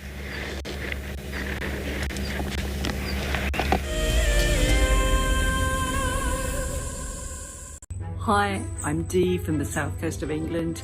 Today I was told I have won the most amazing prize to go to Marataba. Oh, I can't believe it. I became hooked on WildEarth last year when I was trying to escape COVID, and animals are my thing. I just love them and I love what WildEarth does. So that's why I wanted to become an explorer. Just so looking forward to going out to Marataba. Want to do a walking safari. Thank you so much, WildEarth. Sign up to be an explorer today, and it could be you jetting off on an all-expenses-paid-for safari experience. WildEarth Explorers. It's in your nature.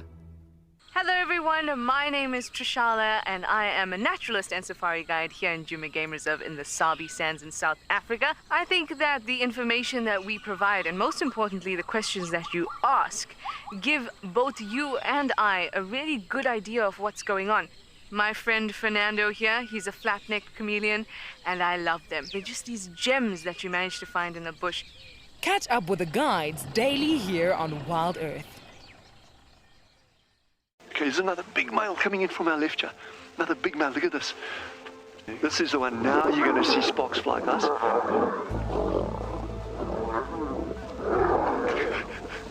Guys, it doesn't get better than this, eh? Yes, unbelievable. Africa, I love you, eh? Expect the unexpected here on WildEarth daily. My name is Ross and I'm a field guide at andBeyond Phinda Private Game Reserve. I love getting questions from guests on WildEarth because I love sharing and learning information about nature with new people, and it also makes me feel like you're all joining me in real life. If you want to ask a question on WildEarth, then you need to register on our website. Once registered, go to our live safari page and submit your question below our live feed.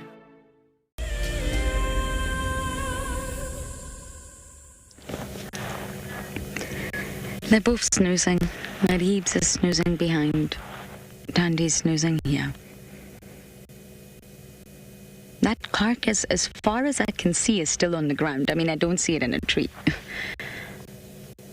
So through an educated guess, I'm guessing it's still on the ground.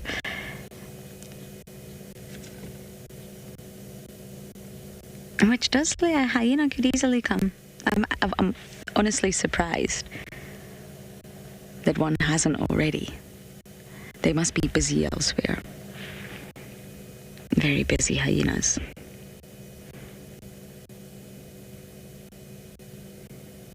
Because once a carcass, as you can imagine, has been sitting for a few days, the smell is nothing short of horrendous. And hyenas' olfactory abilities to pick up on a scent and follow it for kilometers and kilometers is nothing short of remarkable.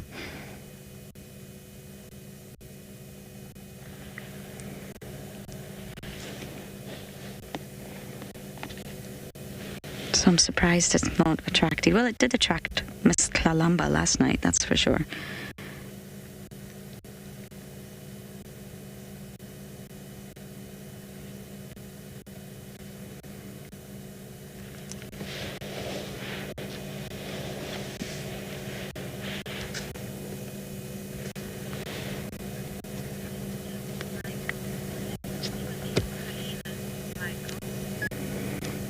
Michael, you're asking, do leopards ever kill hyenas? Yes, there definitely has been sort of incidents of that on record. Normally smaller hyenas. This sort of interesting dynamics between adult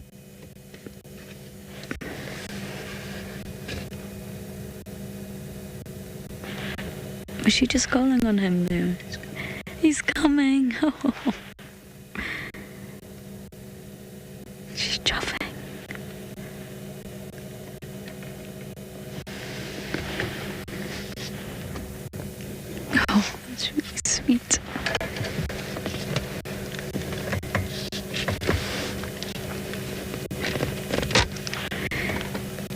Apparently he's coming. The interesting dynamics between hyena and leopards are really never ending.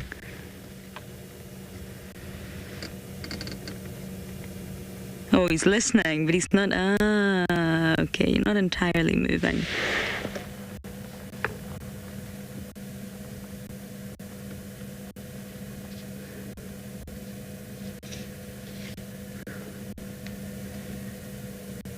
Is that Madeebs? I don't know.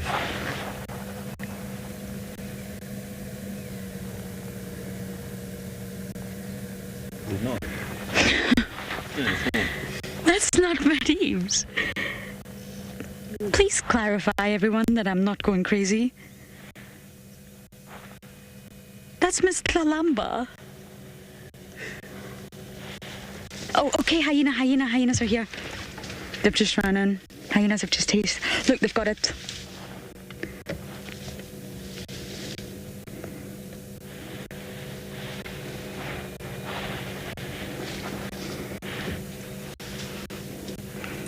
They've chased Tandy. I don't know where she's gone. The hyenas have got the carcass. I'm not going to move the vehicle. There's too many animals around this vehicle right now.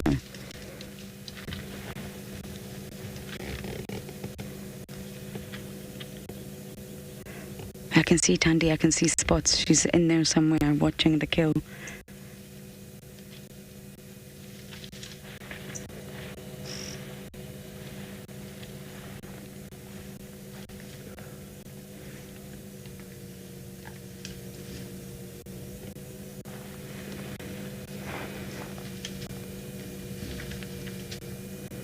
I wonder which hyena this is. Michael Fleetwood, I give you 15 seconds. The challenge is on. I'm joking.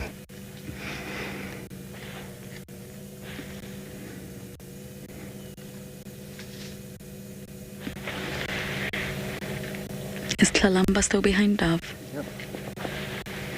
My goodness, we're looking at... That's not Paneeps.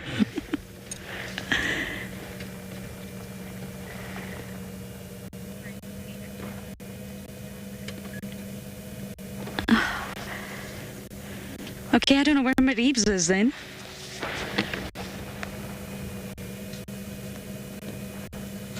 Tlalamba's a lot sort of orangier and it's got a deeper color, if that makes sense. Oh girl, what you gonna do now? Okay, that's what you're gonna do. That's good. This is all over one Impala ram. I can hear the crunching. The hyenas are taking this thing apart.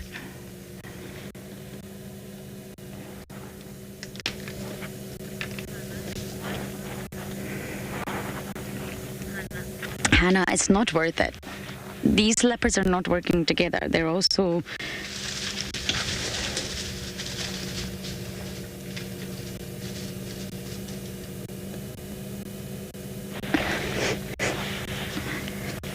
That's why. Hyenas are really powerful animals. Really, really powerful bite. Once those jaws lock down, if Tandy gets bitten on the leg, that's it. Especially a front leg. It could be really detrimental for Tandy. It's not worth it. We've seen hyenas and leopards feed together on a carcass, if it's a big enough carcass, but I don't know what's left of this impala.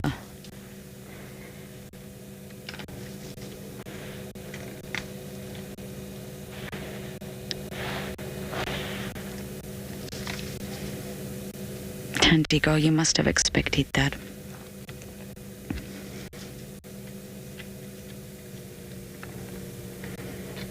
So Tandy and Tlalamba are now about 20 meters away from one another. Mother and daughter.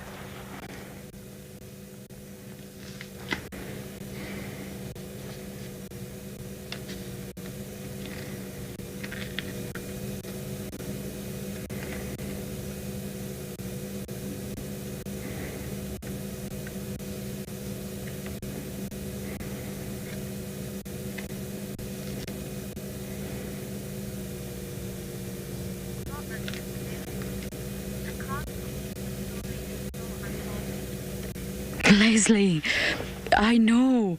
Oh, I can't believe it either. I really can't believe it. The drama.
I don't know what's going to happen here, everybody.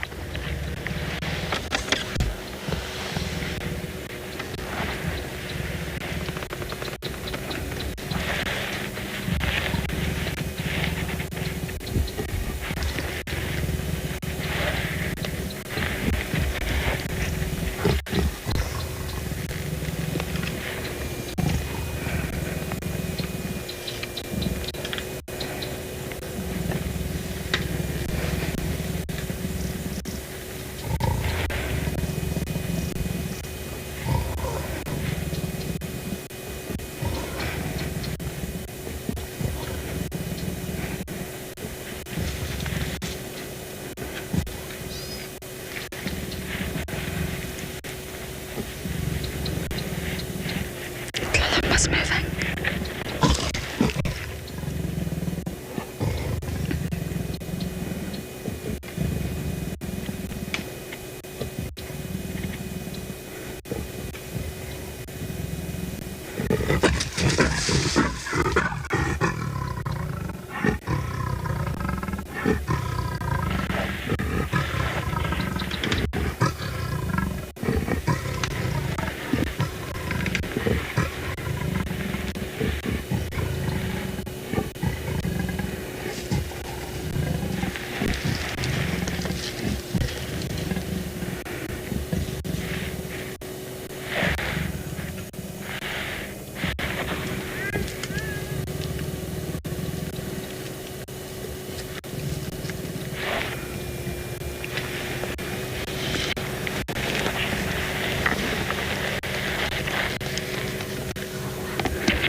Okay, now I can breathe. I think I completely forgot to breathe there.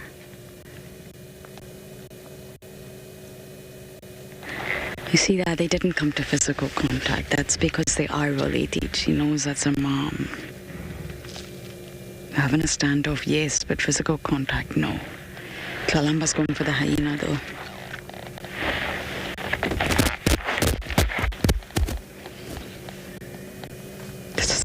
Leslie, you're right. The story is never ending.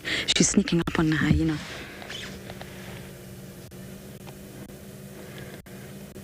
Oh, okay, now she's gonna watch. She's taken Tandy's exact spot.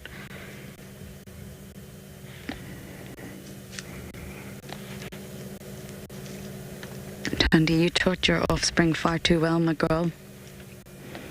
You've produced offspring too fine.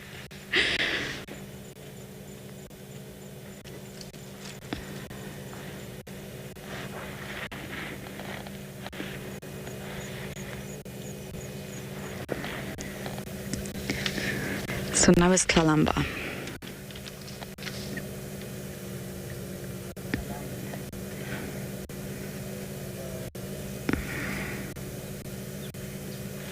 Wow.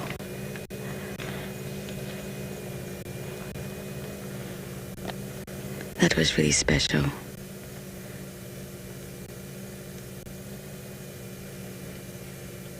What now, girl? What now, Tlalamba? She sees something else. Look at that tail.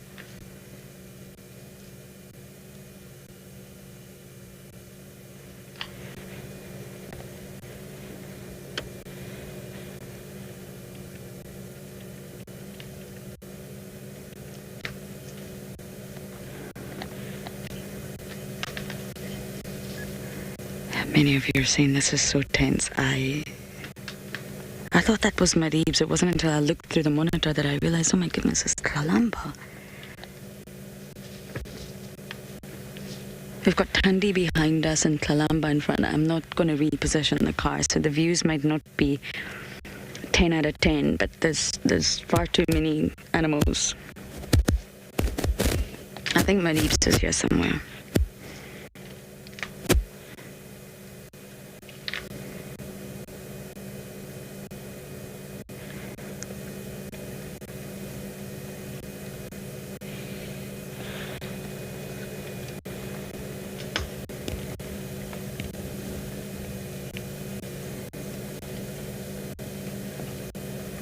Her tail's gonna get in. It's a very expressive tail.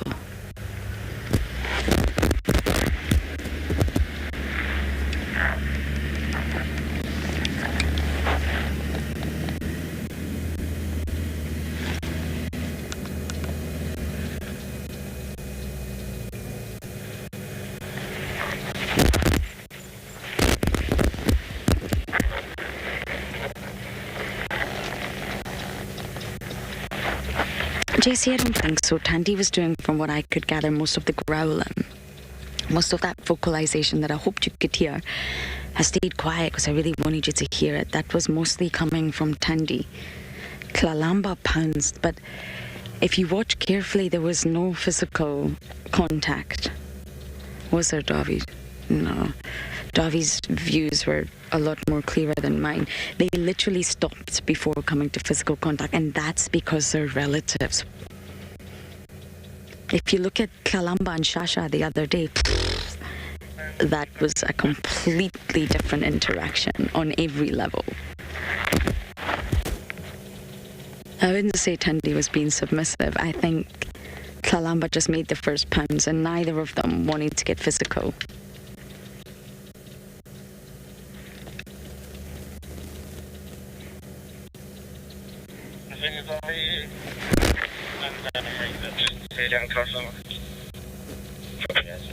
She sees something. She's not looking at this hyena. I don't know what she's focusing on. It's not the hyena.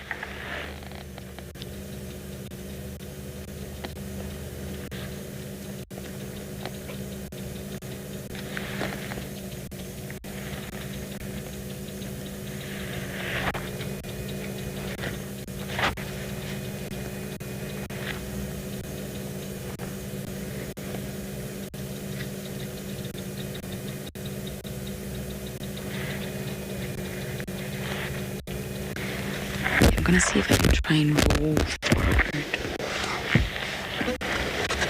I don't know if my car will roll, but let's see. It's a rolling.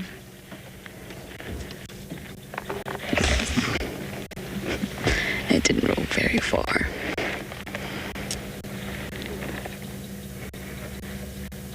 We absolutely must get an ID on this hyena.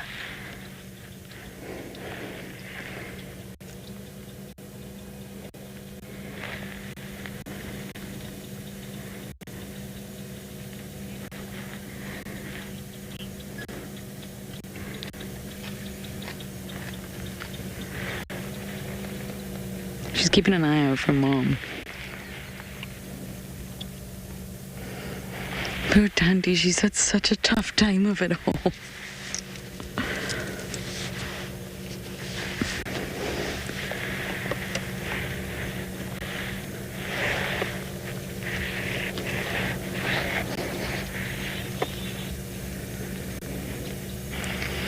But at the end of the day, they've both technically lost the kill. The hyena won't leave much behind, whoever this hyena is.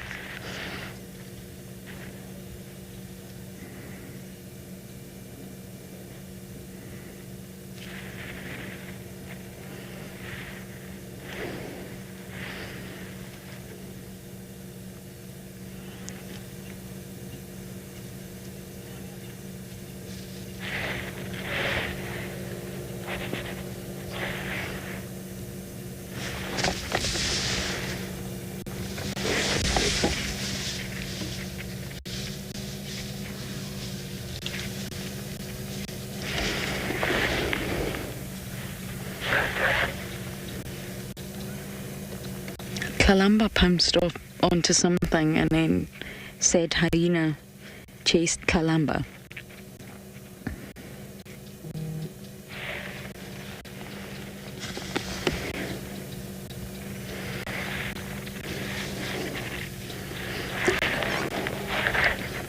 I'm going to go forward a little bit. Now that Kalamba's moved,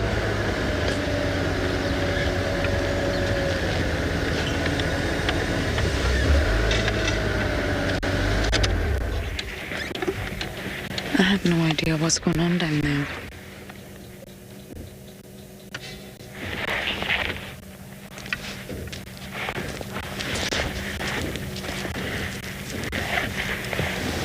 Tandy is coming back. Hello, girl. You're so tiny. And her belly is not full.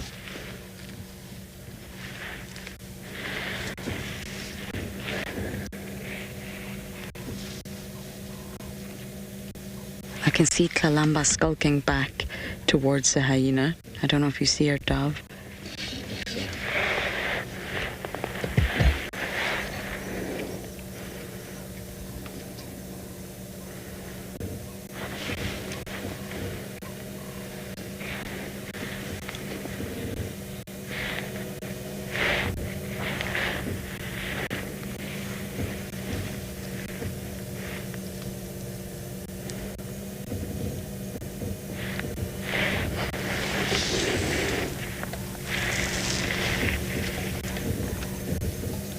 Can you see him? Yeah, I can. Bad visual.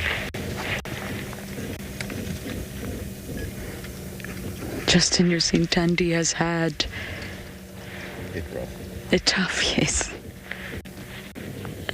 But she's still here. She's still here. Tlalamba's still here, and I'm convinced that somewhere Maribs is here.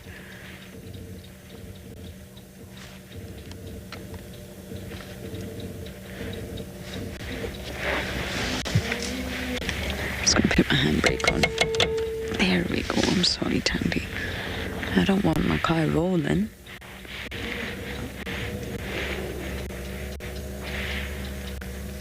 Yeah, Tandy's had a really tough Justin. But she's still here. She knows it's Tlalamba. I was reading up a lot about kin recognition today. It's really fascinating. I am going to go into it a little bit later with you all. On how animals recognize their siblings. And why. Not even siblings, relatives, sorry. And why they need to.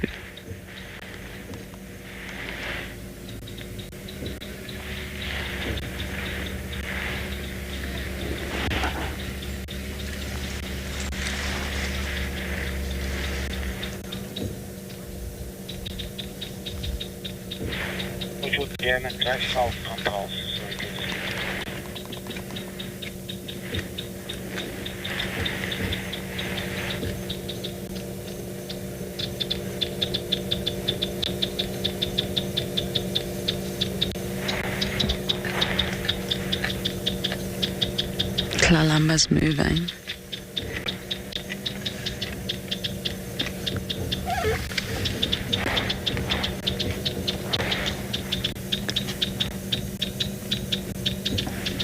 You've got to...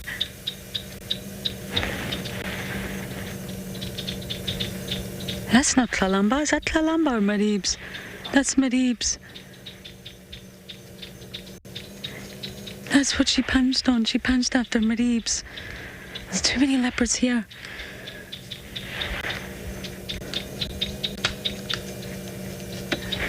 Did your big sister just give you a hard time? Your mommy's over here. You're going the wrong way. Okay, so Tlalamba's still down there.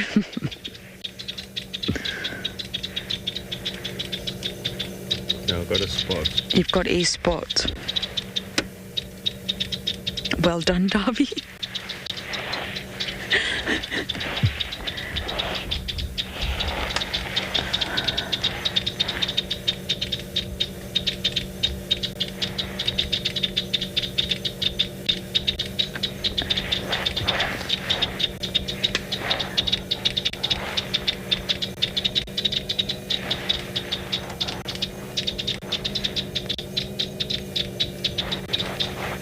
The batters are not happy. I'm more than sure you can hear that. Oh, the batters are not happy.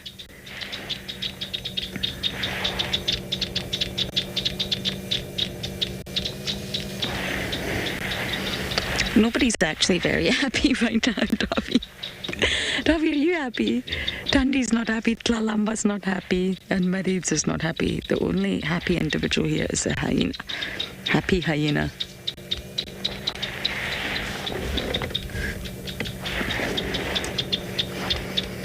Marib's is behind us, eating the stomach content. Should we reverse, Dev? This is tricky, there's too many leopards. Kalamba's somewhere here, Tandi's here. Marib's is here.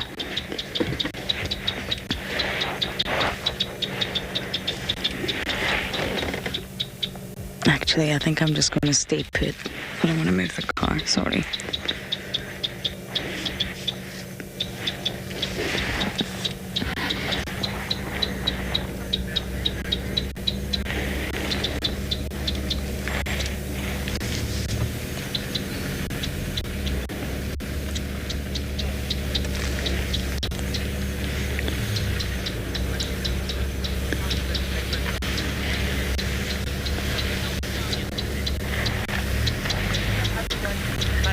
Hear the hyena crunching. The batter's freaking out.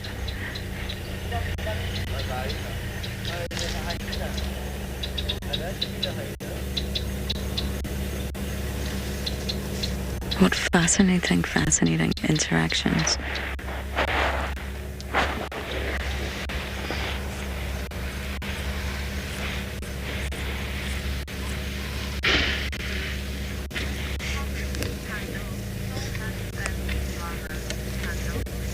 You're seeing so much family drama.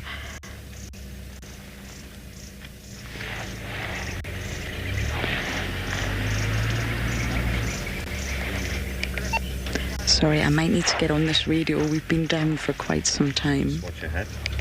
Oh, sorry, that's my hat.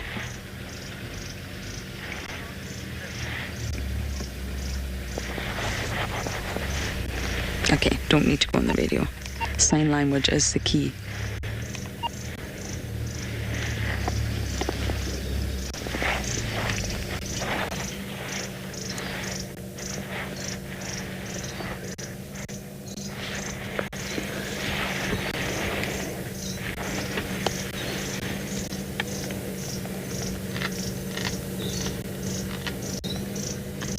Oh, poor Tandy.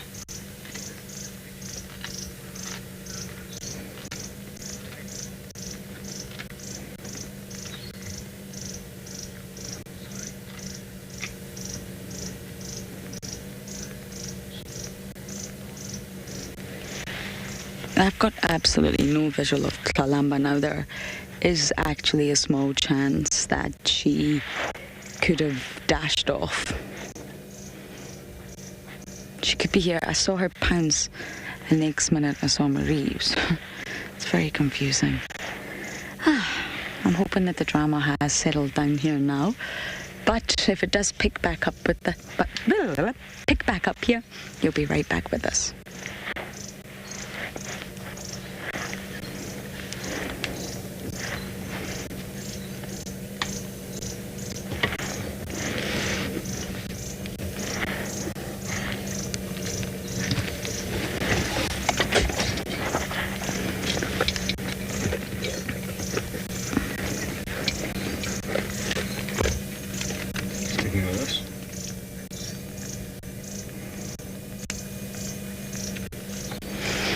You're still with us.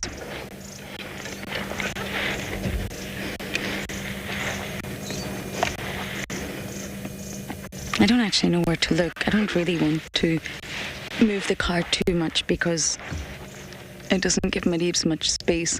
And I'm more than convinced once he's finished, he's going to head directly to Mom. So at least if we sit with Tandy, I'm sure he's going to come bouncing out at some point.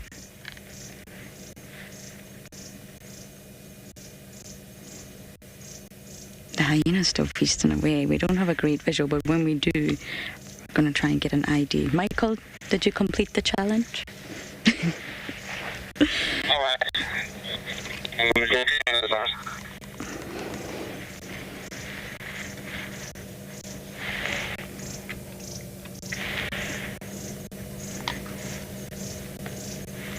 It's unbelievable, this stint that Tristan and I have had together.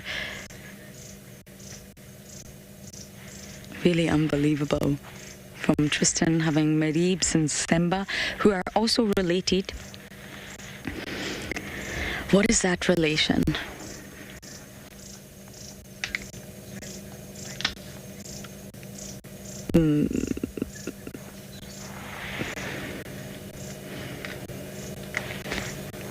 Tandy is Marib's mom, and Tandy is also Kuchava's mom, who gave birth to Themba. So that must make uncle and nephew. Am I right? Yes, uncle and nephew. So they're related anyway. Then we moved on to have an interaction between Shasha and Tlalamba, who are not related, and now this incredible family drama, which is unbelievable. Okay, we're going to sit tight here and see what unfolds.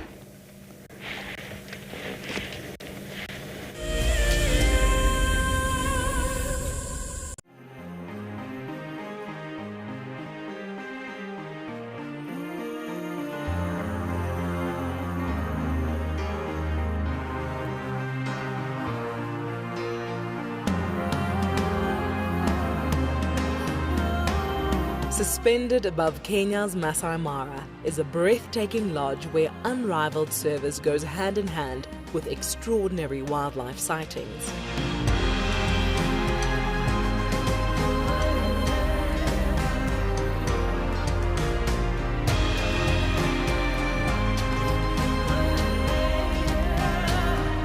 Ngala Mara offers a quiet place where guests have the opportunity to reconnect with the world again.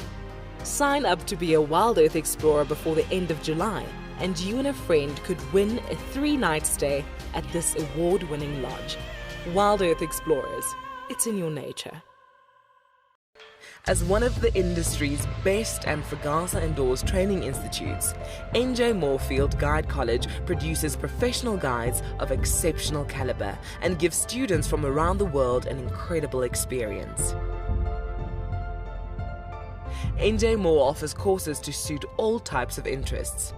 The full-length career course results in a Fagasa accredited qualification and the option of a 6-month internship at one of Moore Family Collection's luxury safari lodges. Shorter courses are a great introduction for those considering a career in field guiding or even a life-enriching experience in your gap year. With spaces still available in July, don't miss out on this fantastic opportunity to live your African dream.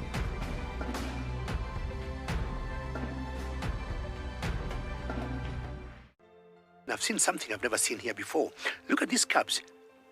One is crossing the river, it's being washed away unfortunately, but I'm sure the mother is going to save her. Look at that! How beautiful, look at that! One crossing, 2 to go.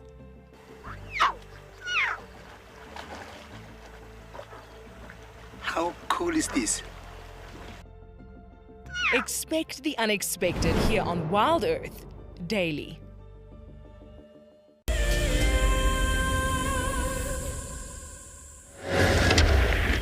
You will not believe what just happened. Maribs did a poo. We've got the poo, everyone. Oh, smells awful. Davi's asking me, why do I need the poo? Why do you think we need the poo, Davi? But you're collecting it, FYI. You've got a glove here. We can use that. Copy. I don't know what we're going to collect it with. We don't have one of those vials in the car from Panthera, but... Michael, oh, come on. Was that challenge not too hard for you? Well done, Michael. It's Santima. So back to the poo. It's necessary for Panthera DNA. They're doing their DNA testing again. It's all started back up again. They're actually testing a whole new methodology in terms of the sort of genetic analysis and the way that they do that. And now, if we manage to grab this poo, we've watched them, we've marked it, it's a very substantial amount. We can ship it off to Panthera and hopefully we can get some results back. But, for example, if we don't have Mulwatis, let's just say, hypothetically, Mulwati is the father, because that's the sort of general consensus, but we don't have Mulwati's DNA. What that means is they can't conclusively say it's Mulwati, but they can rule out the DNA that they have. So it's a start. It does not mean confirmed results, not by a long shot. But it's at least building on the pool of poo that Panthera will have. Well done, Mareebs. Okay, so we've got Intima in the mix.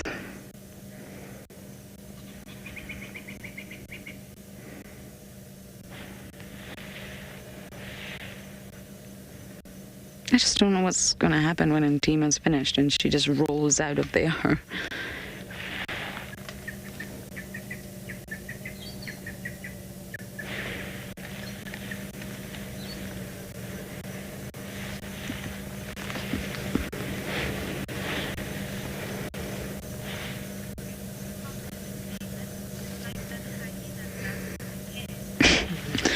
Damon, the hyena, doesn't care. Really, 100%. And that's one of the reasons I love them. Intima just ran faster than lightning into the kill site, chased Tandy off, gave her a fright, and claimed the kill. And has literally, there's 3 leopards here. There are 3 leopards, Mareebs, Kalamba, and Tandy. And yet, Intima managed to get the kill. That's really quite something, in my opinion. None of them are risking getting too close to Intima. And Intima is a big female. She's not as big as Ribbon or June, but she's big. Mareebs is very, very close now, Dov. He's going to join Mom in maybe 2 seconds. There we go. Or ignore Mom.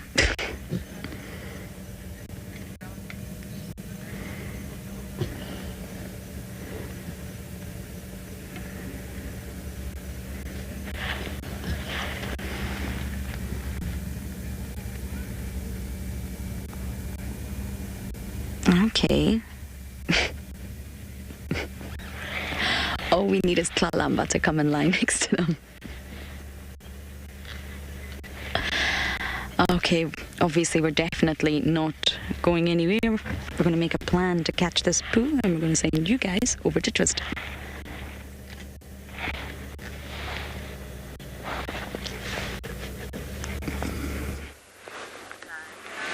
Well, Lauren is being spoilt this afternoon. In fact, that whole sighting has been amazing. I'm a little jealous that Rusty is not behaving in that area, but it's cool that we're getting to witness it. Well, for all of you guys at home, it's very cool that you guys are getting to witness it.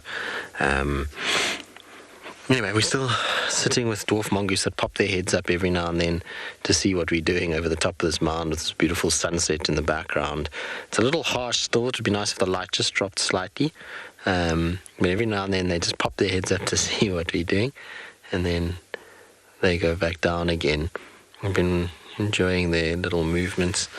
Like they it's cute, isn't it? We're sitting on the sun side. There's last little bit of sunshine before the... Hello, little one. It's a young dwarf mongoose that's come over the top. I don't think it knows what to make of us being as close as we are.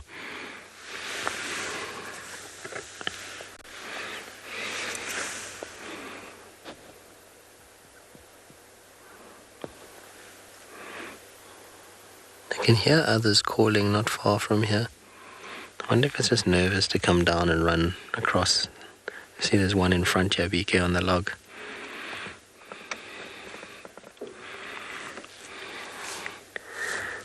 I think they're wanting to head to a mound that's across the road here, but they're a bit worried about the car and crossing the road while we're still so close. I can hear the rest calling on that side. I imagine these ones will eventually pop over and head in that direction. And they're funny because they sometimes take a bit of time to get used to us and to get brave enough to come past.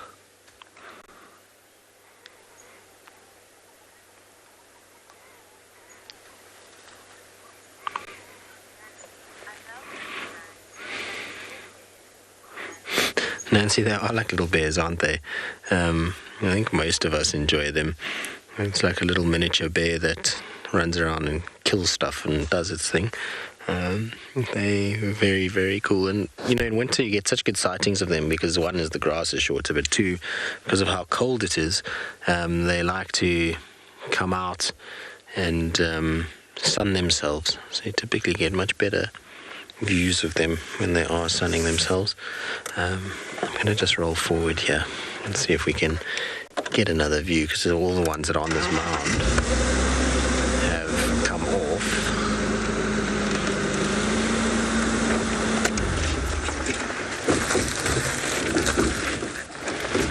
See it there on that little stump.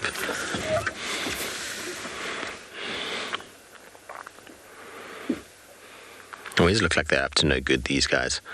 Like they're busy with something.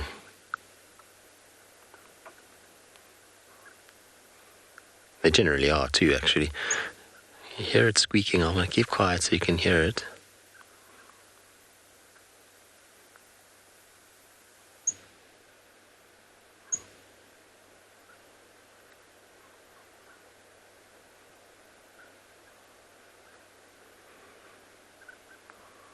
It's almost like a metallic ticking sound.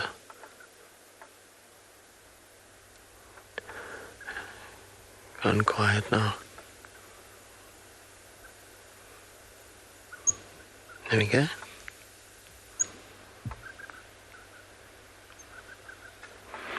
Don't know if you guys can hear it. It's quite faint. That's very cool. Off they go.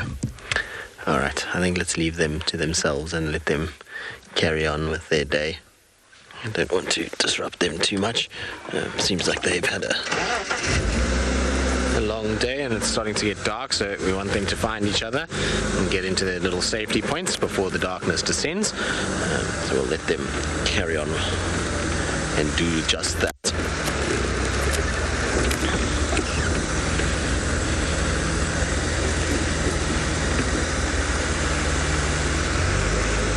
So we're going to just check around this sort of western area now. This is where I had tracks this morning for Mulawati. There's also tracks in the area for Kara. There's tracks for Tabangumi here yesterday. So we're just going to scratch around and see. Maybe we get one of them popping up on the road as we bumble along.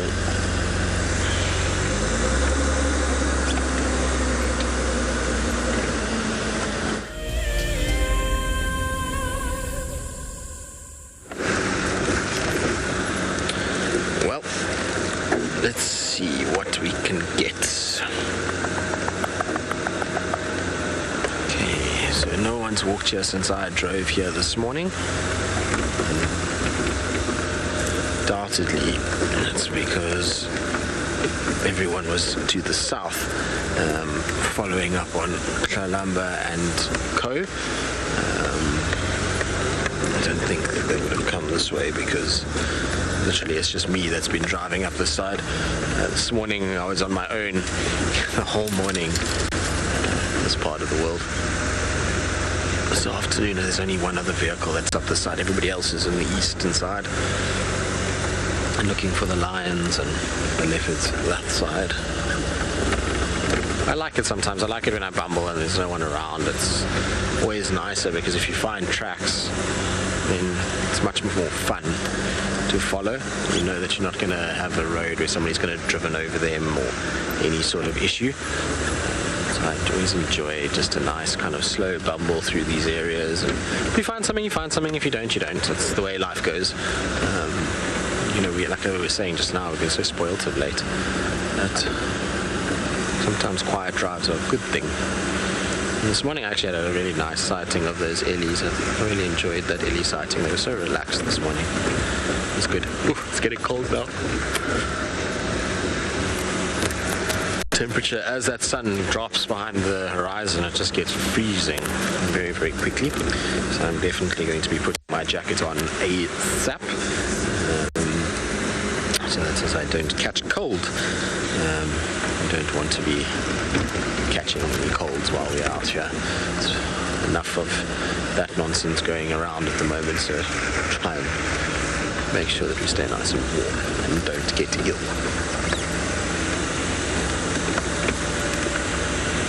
Alrighty, so no fresh tracks that I can see, but what I'm going to do is I'm going to go around, just hit Weird Tailor access, check One Night Pan, and from there we'll come back into Djuma and see maybe if we get any luck on that route.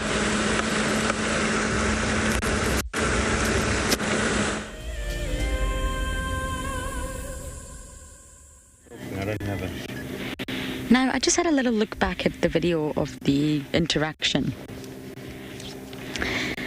And it was interesting because Darby just broke it down very, very well in fighting talk. But Tandy was the aggressor there. She was the one that was vocalizing, really, really sort of instigating a reaction.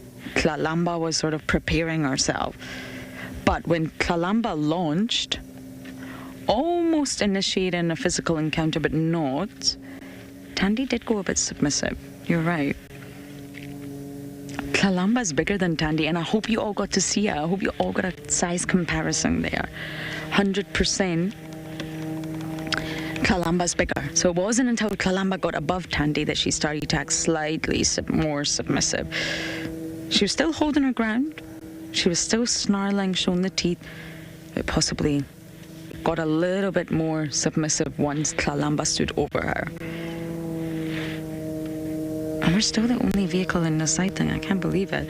And I'm sorry, Tristy. I know he would love to be here. And we always swap sightings. It really is his turn, but for some reason, it's having signal issues. We always swap.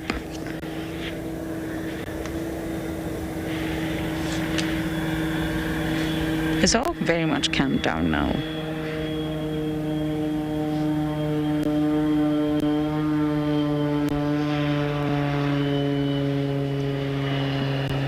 That's an airplane landing at Chitwa.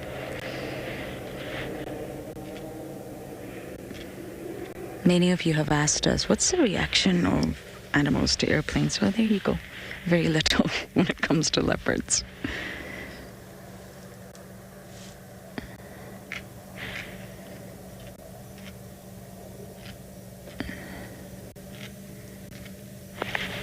And Tima's still eating. I don't know if you can hear that sound, but it's Tima crunching on something.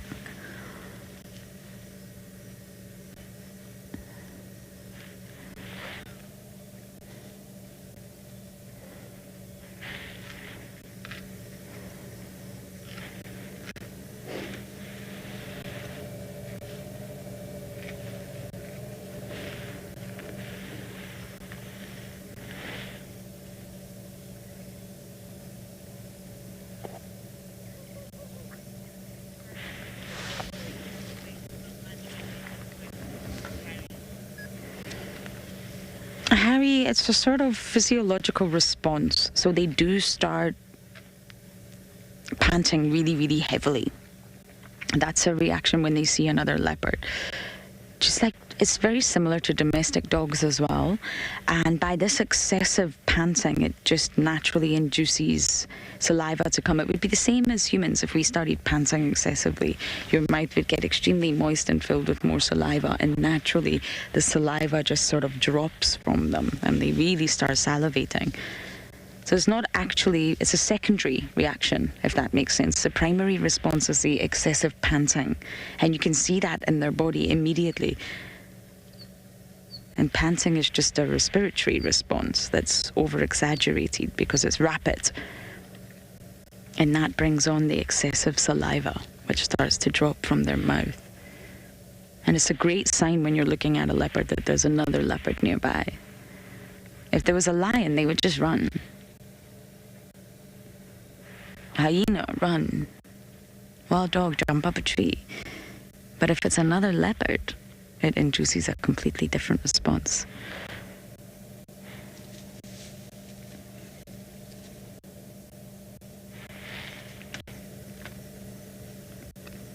When Ntima leaves, I wonder who's going to run in and take any of the morsels left for the picking.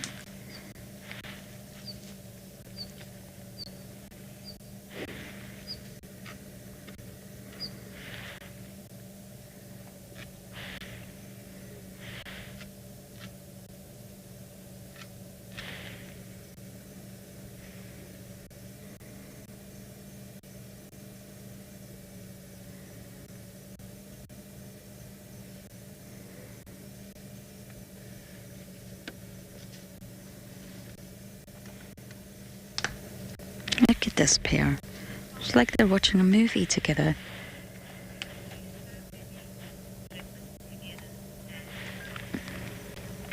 Dan, yes and no. It's definitely a joy to see this pair together. But another leopard could be a threat. I mean, it's Kalamba, but that interaction with Tandy was pretty close. They get within centimeters of one another. But of course, it's a joy for us to watch, but for them, it's not ideal. Kalamba is huge. That's the first thing Davy said when he saw her tower over her mother. She's huge, and she is. They are solitary. Tandy and Maurice are very much together at this point in time.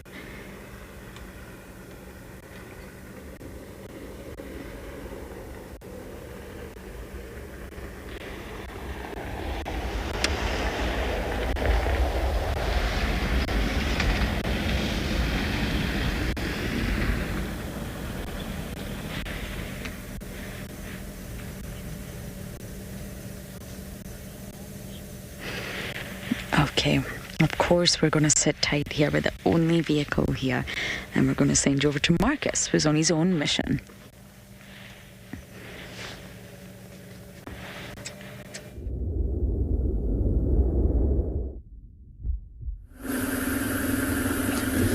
Welcome back to Ngala, everyone.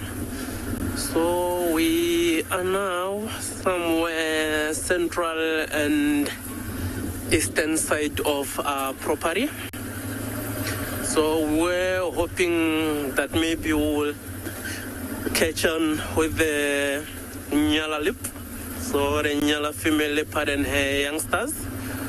We did find some tracks that looked rather recent, but of course we have left that area. Then we left the search to one of the guides, but we have not really drove that far away. We are also on the search actually, so no tracks at least of her or her youngsters this side. However, there are some hyena tracks. So yeah, now I think it will be fair to say we'll just on a bumble, hoping to find whatever it is that we'll be able to share with you guys. With no luck so far, and yeah, as I mentioned earlier, we might head back to where we left those lions earlier, hoping that they will be at least active, we'll see a bit of activity. Then they move, even if it's not the rest of the pride. Maybe if those Ross males try, get up, get active, start patrolling that territory, it will be quite nice also to follow them, especially if they can vocalize and all that. It's quite something, especially when you are that close, you're able to witness it as it happens, and you sort of feel how powerful that roar is, because everything that's close sort of shakes when those ones call. So it will be quite nice to see if we get there and that happens. I will be the happiest chap. But yeah, of course, it is a bit of a drive to where we saw or last left those lions.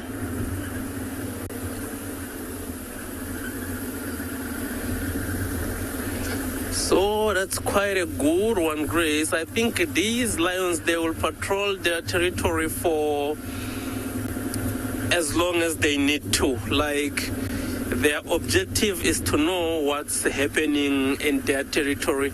So they might patrol one area of their territory one night, and we find that the next night they patrol the other section, especially with these two roast males that we've got here, because they cover a lot of territories. So they will have to patrol every night, but different areas of their territory. So it's not mostly because they patrol just for the fun of it. They just want to find out whether their pride is still safe. There are no intruding males that are walking into their turf. So I hope that makes sense. So if it's every night that they need to patrol, then they will pretty much patrol every night.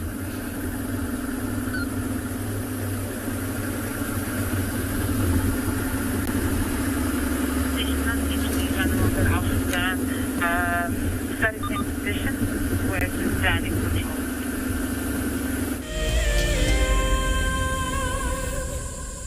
Hello, my name is Marnie Kell from the Greater Toronto Area of Ontario, Canada. I am most excited to meet some of the guides that I feel I already know. And I'm going to very much enjoy riding along with them to see what they see most days while they're broadcasting these safaris to us, while also staying at the beautiful Simbambili Lodge.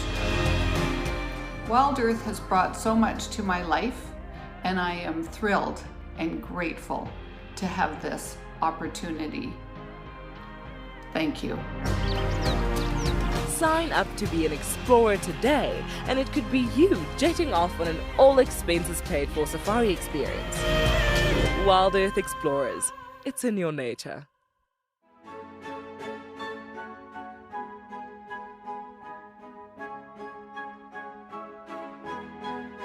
The Wildlife and Environment Society of South Africa, WESA, encourages people to care for the earth. Through innovative projects, they aim to reverse the serious issues that we face in the world today. One of these projects is Green Coast, a proudly South African award for sensitive and well-managed coastal sites. This sustainability project protects our national coastlines while providing unemployed youth with a love for their environment and a hope for the future. WESA is a membership and volunteer-supported organisation. Every supporter is helping to change the only earth we have. Visit our website to see how you can help care for our earth.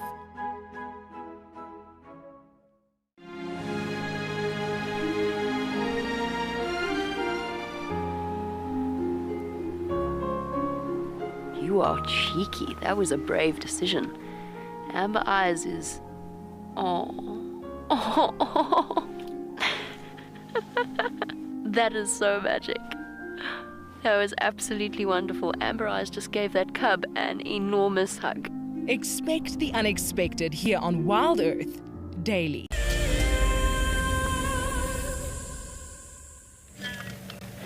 It's still all very quiet on this front, and team are still crunching away. And Darby, oh, that was great. I think we need to show everyone what we've done. So we found a poo bag, but then we realised the monkeys have been in and completely destroyed the poo bag, so there's a big hole. Not what Darby did. Okay, that's what we're going to use. Let's hope there's no more. No, I think we're solid. I think we're closed. Fabulous. Now, Tandy is right in front of the car. I'm not sure we're going to be able to give you incredible views of her. She moved a little bit closer, I think in Tima's up dove.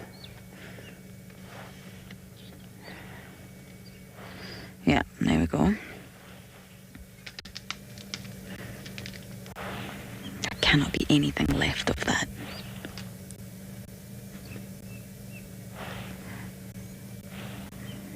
And I'm still convinced Kalamba's down there. I just haven't seen her. The spots have got us surrounded. 4 spots. Different types of spots, but still.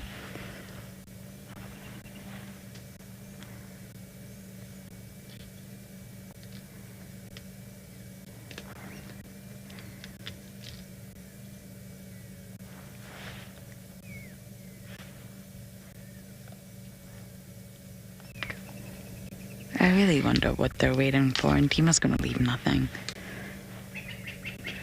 I mean, the horns, maybe. It was a ram after all.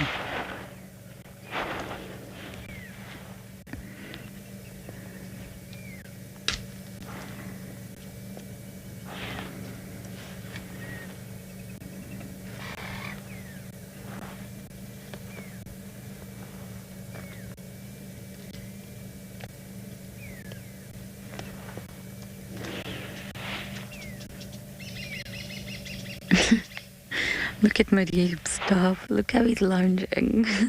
That is so extra.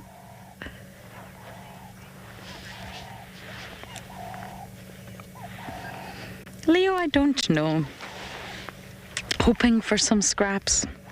Hoping that Ntima leaves something behind. Being stubborn because it was their kill after all. It was definitely Tandy and Mudeeb's. Waiting to see what is left behind the mere morsels. What's the point in going anywhere right now? You may as well see what's left behind.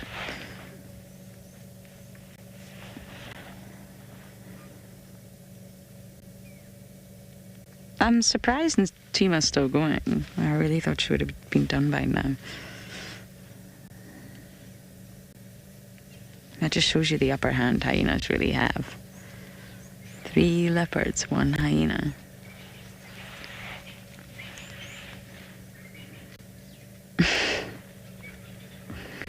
That's such an extra way to lie, Mudeebs. Posing.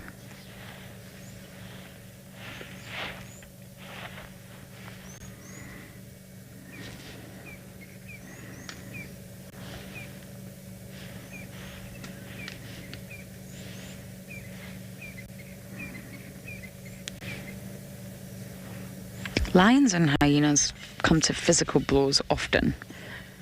And naturally, in terms of adults, it's the hyenas that win. But with leopards, they're so familiar with one another that generally, it rarely comes to sort of physical blows, if that makes sense.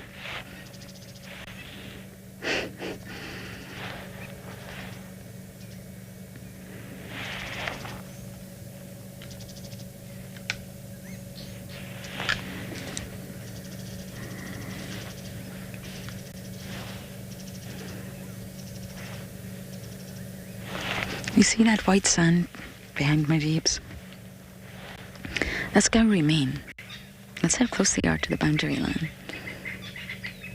But on the Torchwood side, and on the other side, that's Chitwa. And we're the only vehicle here.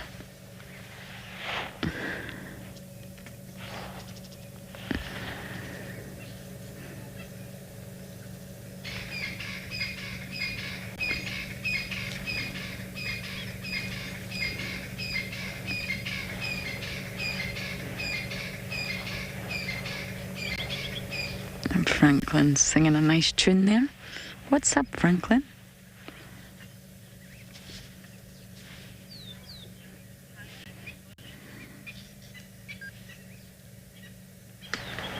Elizabeth, who smells? Didn't get it.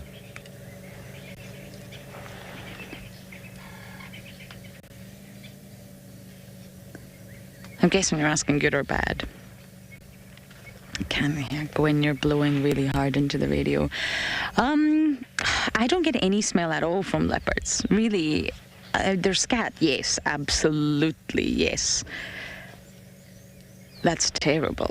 I mean, their urine is rather pleasant. I love that butter popcorn smell. I really don't get a smell from leopards, nothing. So I'm definitely going to have to go with hyenas on this one. I mean, Swaz, whew. When Swaz comes into camp and say he's been there an hour before and I come out my room, I can smell him. Immediately I know when Swazi's been into camp and I can find his tracks. He's a stinky ponky, that one. So I'm going to go with hyenas. But I mean, around the Dane, it was never that bad. I mean, when Ribbon had the occasional bouts of gas, it was awful. But other than that, the Dane never smelled that bad. Would you agree, Dov? I don't know whether he's just saying that to keep me happy, but he's agreeing. It was never awful. The brown hyena Dane that we visited in Marataba was... I can't even describe that smell. I was blown away at how awful and how strong the brown hyena Dane smell was. It was really terrible. Definitely worse than anything I've ever come across from the spotted hyenas. Tandy girl, where are you going?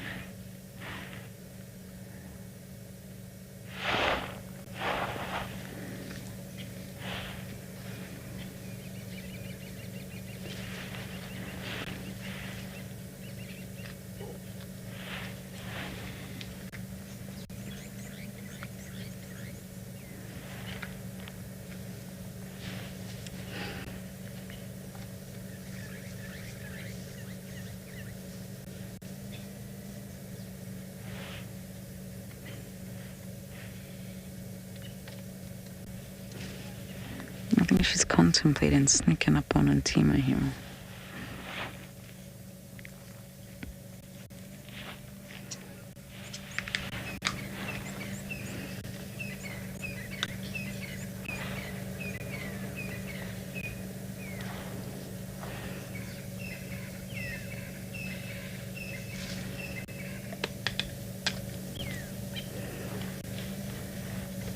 She is too.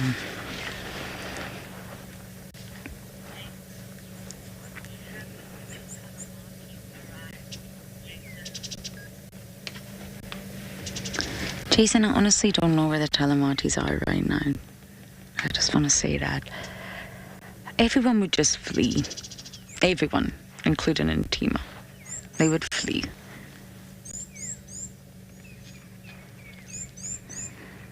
They would run. A whole pride of lions is a force to be reckoned with. I think the Tandies got lucky with this one, though. I think the Telematis were close, but I don't think they quite got wind of this kill. Marib's was up as well.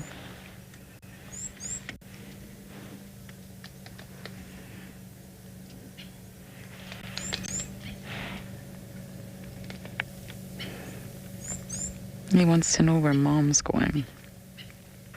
He's definitely got a more sort of fuller tummy than Mom has. Tandy doesn't look that full.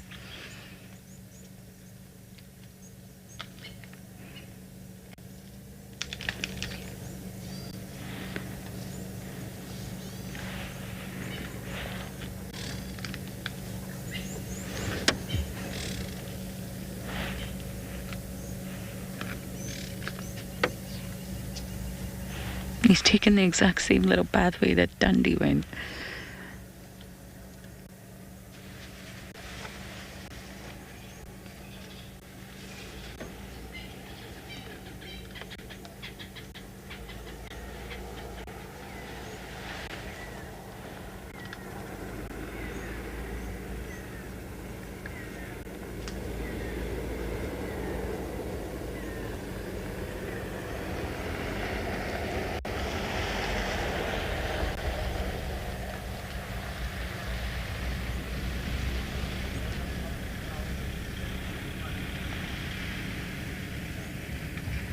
I don't know what's happening. I'm guessing they're sneaking up on Djuma.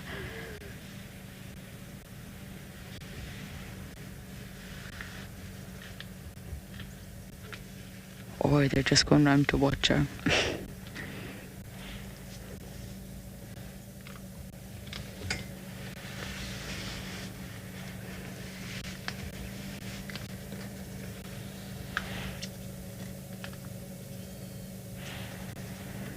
Do you want me to pop my nose out down here, Dobby? Okay, let's see if we can figure out what's going on here.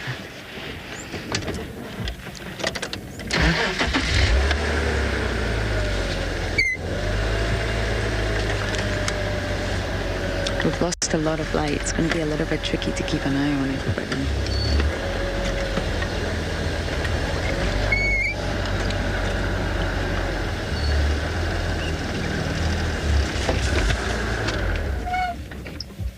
Your sneaking up didn't work, did it? He's gone up the tree, she's on the ground. They just tried to sneak up on Djuma. I'm sorry. It's not going your way, Tandy.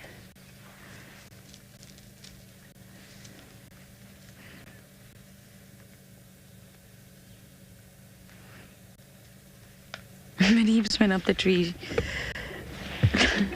But I don't think we can see him from this angle.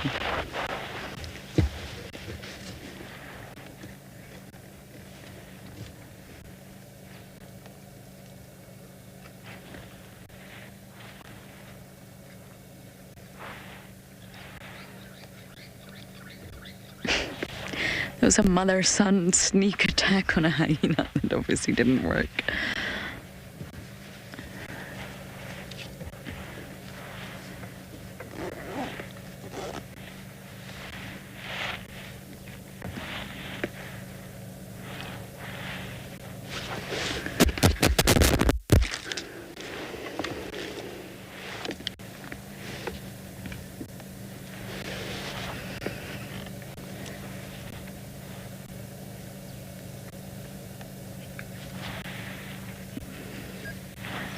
Okay, we're gonna sit tight here. Oh, my leaves is coming down the tree now. A little bit longer and see what other drama unfolds.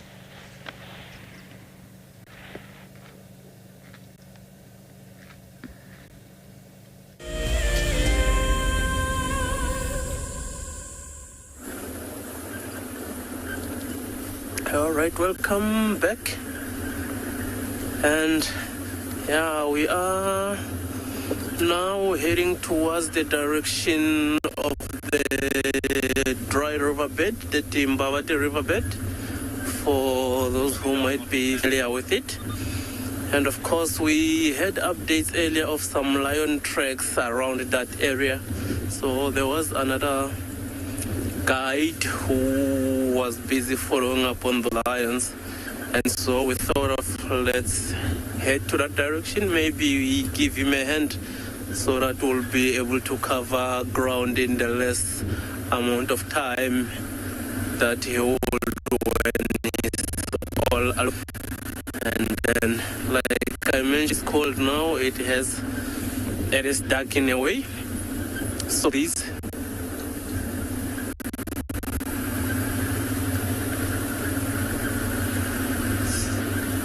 So these predators, or even these lions, might be on the move at a time like this. So that is what we are hoping for. Maybe we'll find them along the road somewhere trying to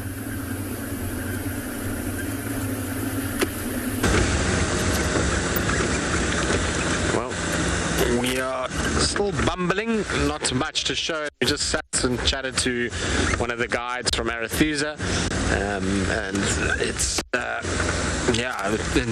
not much has come our way, and all the ones that we could potentially find here are all seen that side except Shadulu. So now I'm just bumbling in the chance that we might catch her, but all the others have been accounted for in this sections. So, actually, I suppose Cara also not. But well, let's just scratch around. You never know, maybe what we get. If we don't get anything, we don't get anything. But hopefully, something's going to pop out of the woodwork somewhere around here. I even take a few eddies now. I know it's late in the day, but I like the eddies at this time of the day. It's always so relaxing and calm. Anyway, let's see what we get.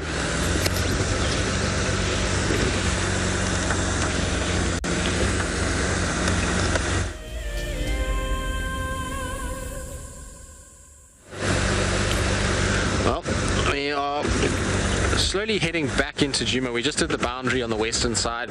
Luckily bumped into a vehicle that we could have a chat to. Found out why kind of Tiani moved those cubs yesterday. Is she's got a kill. The cubs are not at the kill, but she moved the cubs much closer to where the kill is. So they're in the drainage line, and then she's just beyond it. They know it's not close enough that it's a worry, but you know, often leopards do that. If they have a kill, they just move their cubs to within reach, just so that they don't have to stress about having to walk massive distances from the kill. Sorry, it's so dusty on that main road. To be able to suckle the cubs, so they bring them slightly closer and then feed them when they need to. So she's that side. Then they say to me that Moya has crossed into Hoffman's this afternoon, so she's not around. Nothing for Cara. Tortoise Pan is far to the west apparently, so he's not around. Mulawati apparently was briefly seen, which is amazing to me because his tracks were going north into Buffelshoek this morning, but they say that I'm still not convinced, but they say that they had a brief visual of him going in Koro this morning, but I don't know if that's true. We'll see. I mean, maybe I'm wrong. Maybe I just missed his tracks coming out and he kept going all through the morning. I'm just trying to think who else there is that we could get an update on. Like I say, Shadulu, they don't know where Shadulu is. They saw her last night at the camp apparently. So they're yeah, I mean, she might be outside. I don't think so though. These camp's quite a way in. So we'll just check around here in case.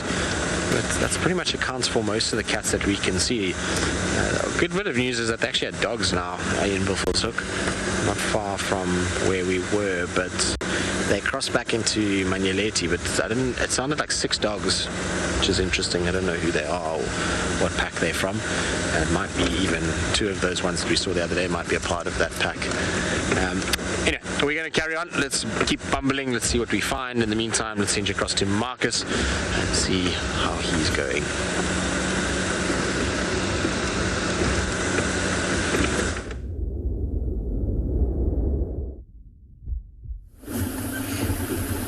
Alright, welcome back everyone. So like I was mentioning earlier, we had some updates that there were tracks earlier that were quite close to that Timbawati dry riverbed, lion tracks. So that is the direction that we are heading to. So I have decided not to go back to the lions we saw earlier, because I just remembered that they've got youngsters, and of course we won't be able to view those youngsters at this time of the day, especially when it's getting darker. We don't view the youngsters even when the older lions are there. So I think that there is a good chance that the tracks that I saw earlier might actually be from those sub-adults. So those are the ones that we want to try for, and we found some kuru.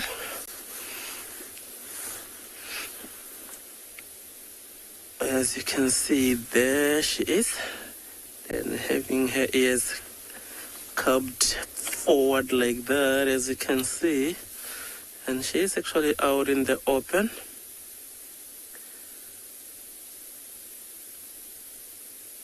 I'm sure she feels a bit itchy there. Looks like she is scratching. Yes, she is moving. I think we'll lose her to the tree. Let's drive forward a little bit.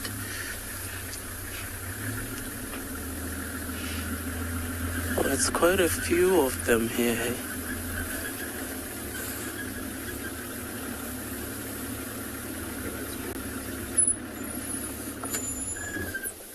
Sorry, can you go again with that question for me?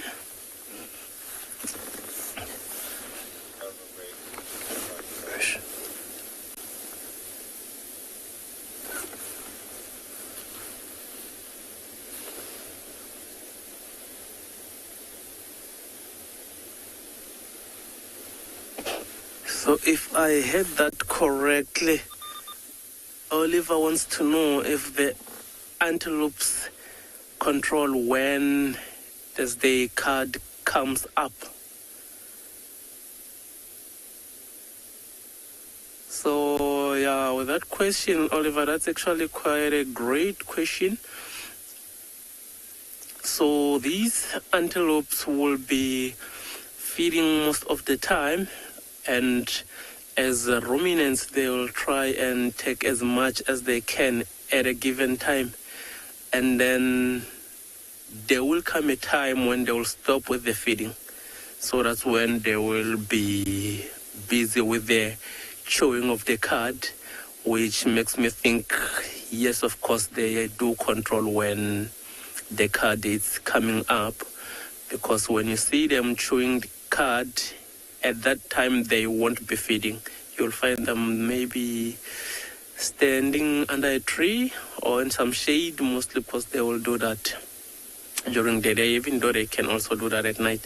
But I think, yeah, they do control that, because like I mentioned, taking as much as they can at a given time, that's when they'll still be feeding, and then they'll start chewing the cud just to get as much nutrition or nutrients from whatever it is that they would have feeding on.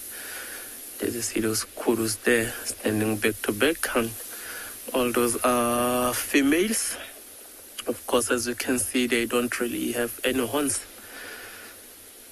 And quite interesting how these kurus, they are not skittish at all. Even as we were pulling in here, they did not really run, while they're actually quite exposed for kurus. Because ideally they will be in thickets, trying to feed on some leaves. And sometimes when you find them in areas that are this open, they sort of take off to the thicker areas. But of course they've got those huge ears to help them with sounds, as you see that one keep looking at us. So she's still making or trying to do an investigation, see whether or not we are a threat to it.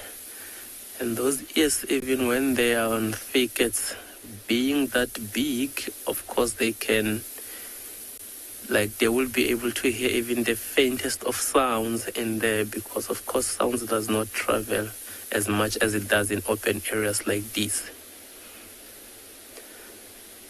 You see how they are looking that side, but looks like every now and then they are left their muzzle up to sort of sniff the air or try catch some scents. But as you see with that one, she looks actually quite relaxed, not edgy at all, which makes me think that whatever it is that she was smelling, she couldn't find it as a threat. Yeah, so we're gonna leave this kuru to that day and send you over to Tristan, who has got some antelopes as well to share with us.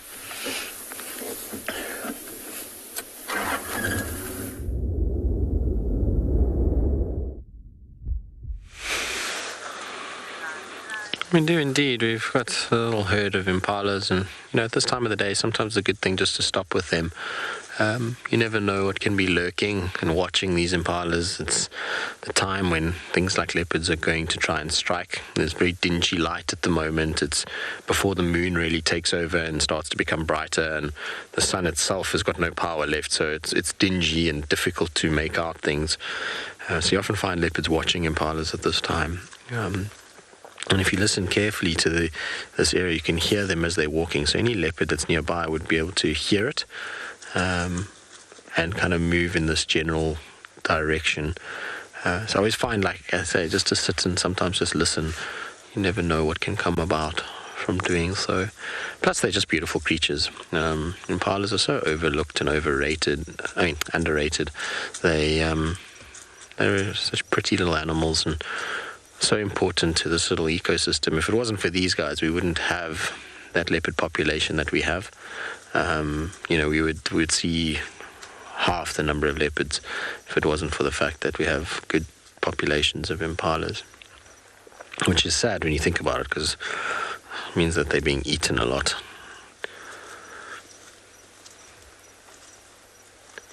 I suppose that's the way of life, and fortunately you're either a predator or a prey, and it's not like the predators have it that much easier. It's also a tough life that they lead. While they're not typically hunted as much, they still do need to pay attention and get out of the way of, lions and leopards and hyenas and dogs and cheetah all have to compete with one another. And finding food is not always that easy. They also have territorial battles. So I think everybody that lives out here in the bush has a tough time of it.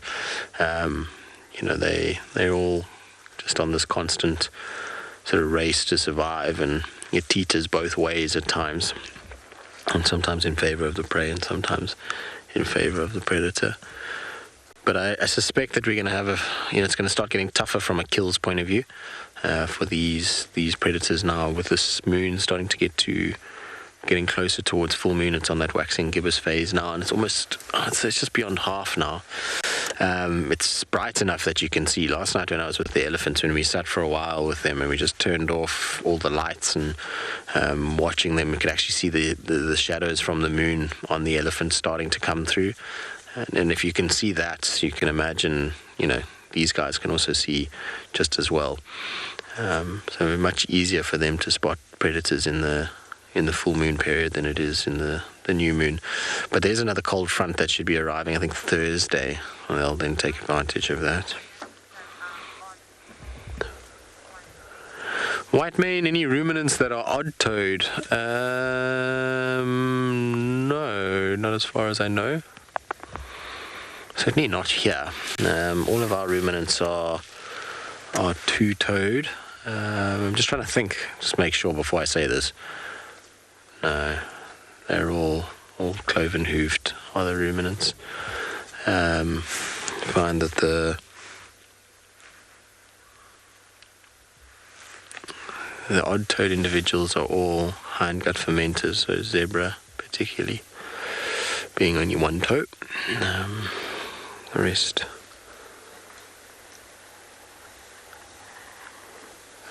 Sounds like elephants are here. Oh, there they are. Sorry, I just got a bit distracted there because I thought I heard something. I was like, that's not an impala. It's making way too much noise, but there's elephants in this area as well. So it sometimes just goes to show when you just sit quietly for a little bit, you can pick up other stuff that you didn't even think was here. Don't know if you can hear them.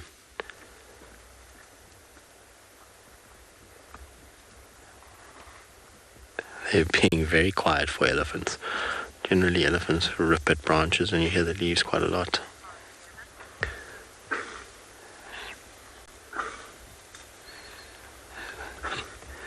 Shit, there's an impala that's coughing. I find that they cough at this time of the year with the dust. No, the feeling. I was just, like I said, I was just on the main road and it was like a dust cloud the whole way along from the vehicles, and it ends up catching you in the throat quite badly. Let me roll forward, see if we can get a view of these ellies quickly, because just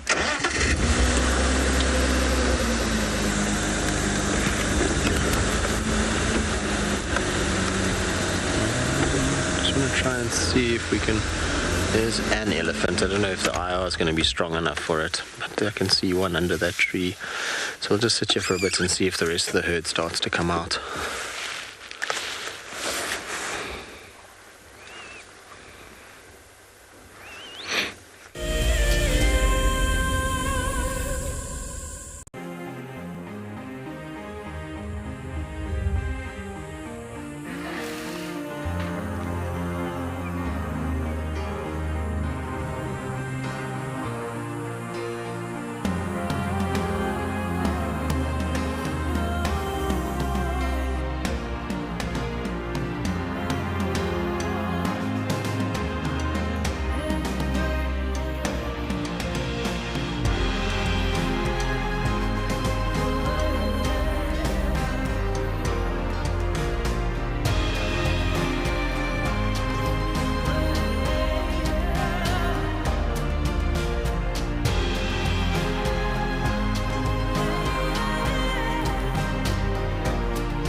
Hi, I'm Mike Anderson, and I come to you live every day from Eco Training Pridelands Conservancy in South Africa.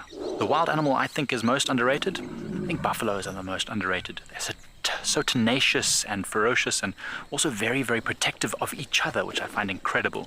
You know, sometimes people think of the big five, they just think of lions and leopards and other big animals, but I think buffaloes are pretty underrated. Catch up with the guides daily here on WildEarth.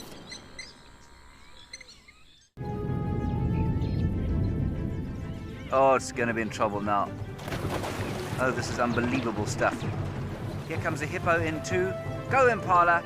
There's a hippo coming in. I can't believe what we're seeing here. This is what we normally see in East Africa. It's all over. Hippo leaping at the crocodile now. Everything's gone underwater. Expect the unexpected here on WildEarth daily. My name is Steve, and one of my favorite things at WildEarth is getting questions from you. The type of questions that I really like are those ones that really help us to unpack and understand and really integrate the ecological knowledge and fully appreciate the importance that animals such as these Cape buffalo bring to the ecosystem. If you want to ask a question on WildEarth, you're going to have to register on the website. But once registered, just head on over to the live safari page and enter your question under the live feed.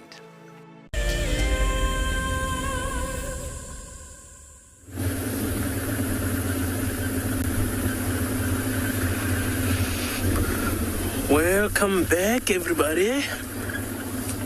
So we are still making our way towards the riverbed. So that other guide I mentioned earlier that he found some tracks, we just drove past him. He moved out of the area, so they couldn't really relocate on those sub-adults, or at least we think it is them. And I'm hoping, well, if it is them, it will be those ones with the white lions. So it's quite promising that these tracks are actually coming back into our property, because a few days ago we saw those tracks actually crossing into Kruger, that part of the Kruger that we can't really traverse. But now these tracks are reported to be in our property, which is a good thing. And if they are in our property, I'm sure in the next few days, with luck, we'll be able to catch up with them somewhere, which will be quite nice to see them after they've been gone for a long time. And I just hope that they don't go bump into those Ross males, because they might chase them back into Kruger again, where we might not be able to see them for the next coming days. But yeah, now that it's dark and we're driving with the headlights, our best bet will be if we find these animals on the road, or actually quite close to the road, because if it's far, we won't be able to see them if they are far away from the road.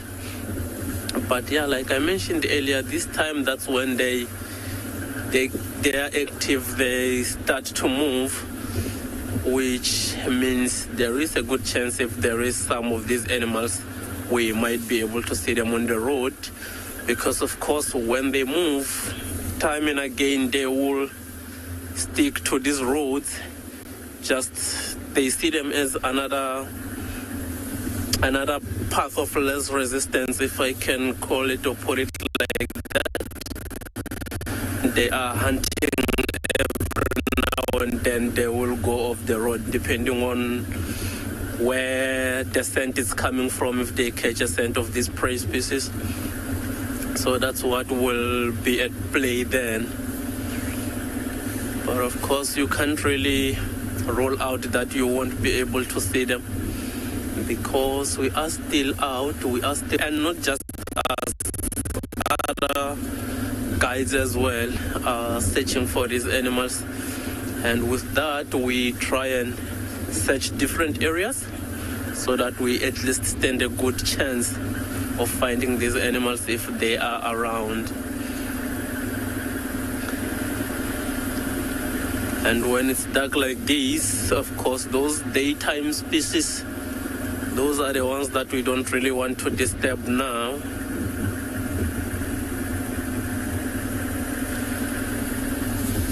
So I'm not sure if Heather wants to know where is the female white lion.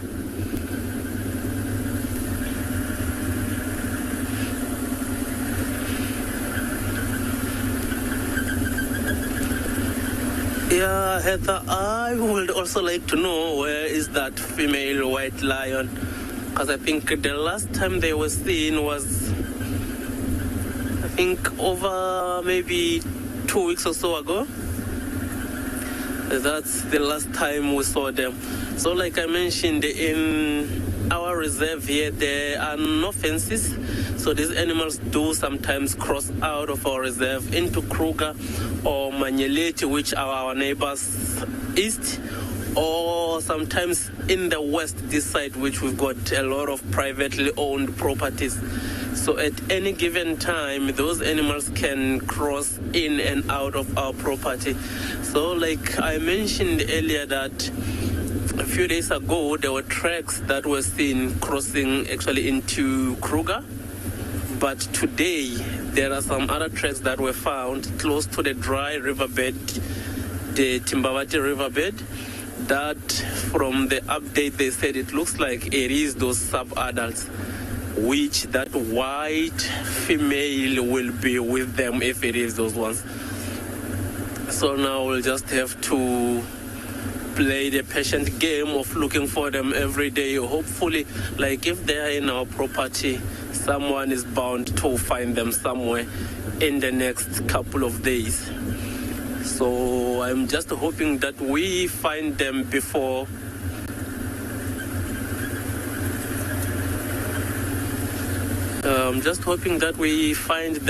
the Rosemares can find them, because they will push them out of our property again. And while we are still searching for the Nocturnals, we are going to send you over to Djuma. Let's see what they've got in store for us.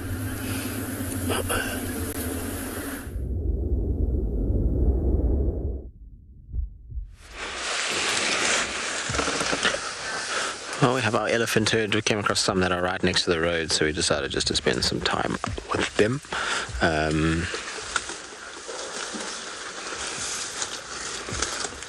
Talking a little bit to one another. It's interesting, the herd it seems to be splitting into two, so some are going north and west and the others are coming south and east. So this group is the group that's coming kind of southeastwards and doing a very good job of allowing us to view them, which was very cool. They're right now out in the open.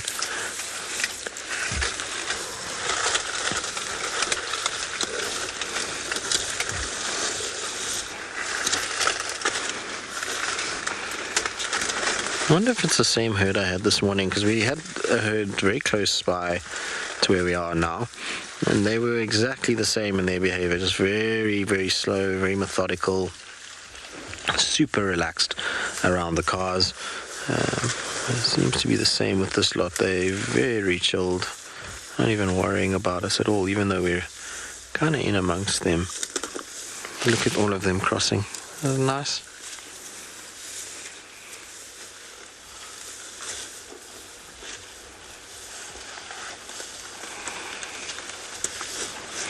Good soul food, this, when you have ellies like this.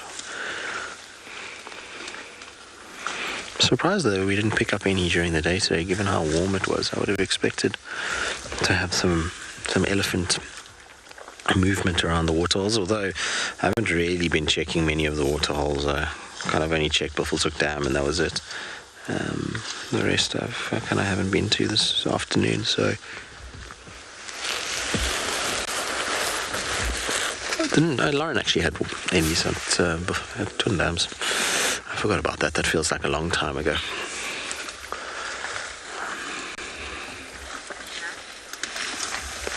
Derek, no, not really. Their behavior is pretty similar to during the day. Obviously, they don't have to seek out shade as much, so you won't find them in the shadows of trees. They can afford to feed kind of out in the open at night and not get too hot. And they will sleep at night too. So we've had lots of sightings when we were doing a lot of the drone work back in 2018 with thermal drones. At night, we found lots of herds that would sleep. The whole herd would lie down on their sides and have a good nap during the early hours of the morning. So I think they're more prone to doing that in the night than they are during the day. And then the other thing that happens at night, which is interesting, is they give birth at night. Mostly. There are the odd occasions where they obviously give birth in the day, but for the most part, elephant births seem to happen at night. Why? It's probably due to hormone change as darkness falls. I know there's some whole science behind it, and I forget the whole kind of thing. But I think it's quite common in people too that women go into labor as darkness kind of comes down. I'm sure I read that somewhere as well. I might be wrong. I'm sure a lot of the moms out there will be able to point us in the right direction if that is the case. But other than that, feeding behavior, drinking behavior remains very, very similar. They don't change too much in that regard. It's really just that they sleep a little bit more and that they don't spend as much time in dense areas. They can afford to be right out in the open, like on quarantine clearings. For them, it's okay to be in a place like that. They don't have to worry about being hit by the sun during the night time. Not going to get a sunburn from a moon. Moon's getting bright already. Well, it must be what, about 4 or 5 days away. Maybe a little bit longer. 4 days, 5 days from full moon. Just looks about that. It's so incredible when we have full moon out here. The amount of light that comes out is just ridiculous. You see this crazy amount of detail. You can drive the cars without lights and full moon out here, no problem. I wouldn't off-road without lights, but driving on the roads you really won't have an issue at all. You can even sometimes, if it's a really bright full moon, one of those super moons, sometimes you can even see trucks on the road just from the moonlight, which is crazy considering it's just reflecting the kind of light of the sun.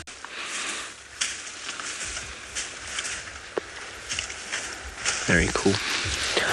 Right, our Ellies are slowly meandering into the block. We won't, like I said, I'm not going to off-road for them at all. These guys, where they're heading is a very dense area, and then it pops out into a more open clearing. And so crashing around them in the night is not the best thing to do. Unfortunately, with Ellies, you can't see when they are, or where everybody is at night, and so it makes no sense. And you got to have your lights on, which you don't want to do. So I just generally don't like following them through thickets at night. We'll just wait for this young one to get off the road and see whether or not it's going to join the rest of the family that's already crossed.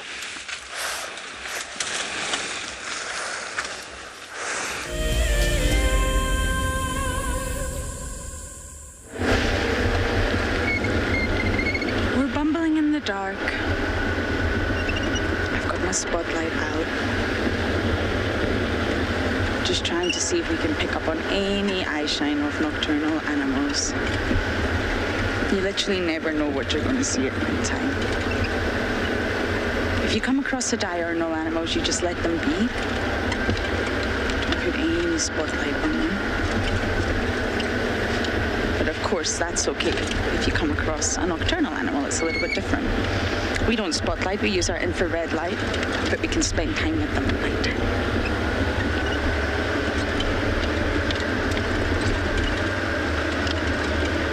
Nighttime's a good time to switch the engine off as well and listen to audio. Or listen for audio, see if you can pick up on any sounds of anyone around.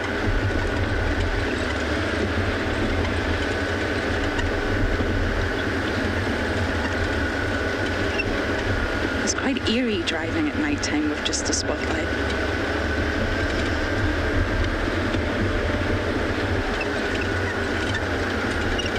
You've also got to keep your speed low. You never know what's around this corner.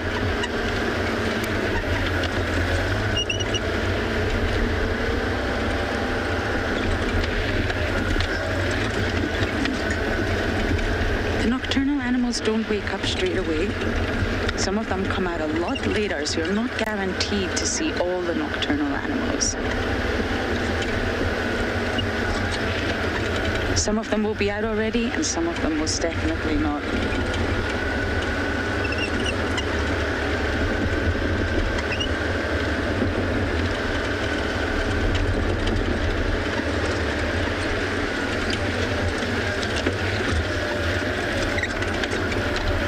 Keep scratching around, that's for sure, and hopefully we get lucky tonight.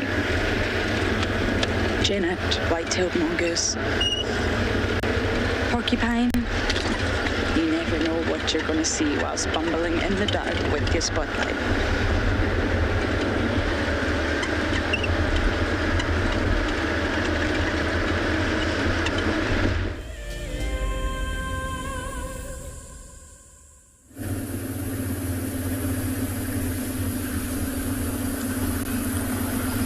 Welcome back, everybody. So yeah, we are still on our mission of finding any of these nocturnal creatures, which we want to show to our viewers. So the lions we saw earlier, leopards are also part of those nocturnals. However, you can also throw a bit more on the list, some civets, some genets, especially this time of the night.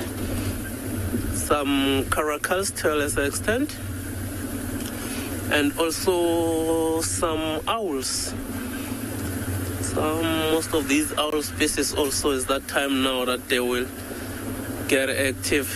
Some of them you find along the road trying to hunt here, like the spotted eagle owl. You do find it occasionally on the road, and with maybe the Vero eagle owl, which is the biggest owl species that we get here. Sometimes you'll just hear them call on the trees close by. You might be able to hear them call. But other times, if you are lucky, it will have perched maybe on a branch on a tree that is quite close to a road. So that will be the only way, or the one way that you will be able to see it if you don't have a spotlight maybe that can help you look on the sides as well, as that's the case with us.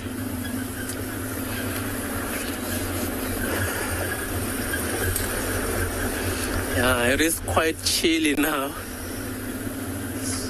So these animals might be out in the open, but some of them might be in thickets where it might be a little bit warmer, because much as some animals do hunt, they are hunted themselves. So those genets we spoke about, those civets we spoke about, I'm sure some of the viewers might remember the civet that was found with a leopard. If I'm not mistaken, it was a Djuma. Or not, I can't really remember. But yeah, those nocturnal creatures, much as they might be hunting at a time like this, so they have to be strategic on how they go about it. They have to be smart as well, because they can become dinner themselves potentially to these other more powerful night creatures, which includes, of course, amongst other things, hyenas.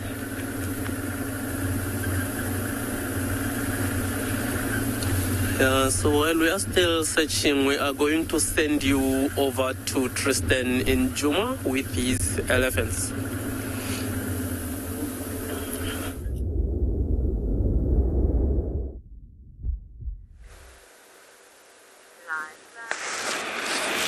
We had an elephant on top of a mound. Unfortunately, it's gone down now, and it's not feeding, but it was like way up, and you see this kind of silhouette of this elephant against the night sky. It was very cool, but unfortunately, it was obviously a bit precarious up there because it didn't stay up for long. Can you still see it, Beeks? Yeah.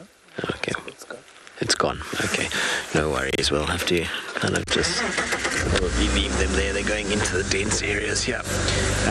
But Marcus should look out for for caracal, because if he's on the Kruger boundary with the white line crossed, I was there recently at Ngala, and we actually saw a caracal on that boundary, which was crazy. It was my first caracal in the Lowveld, or in this Kruger area, in my entire guiding career, which is crazy. I've seen tracks for them, been close to them, and others have seen them and tried to get there and didn't see it. It was a very fleeting glimpse, not a great glimpse, and I didn't get a photo of it, but that's okay.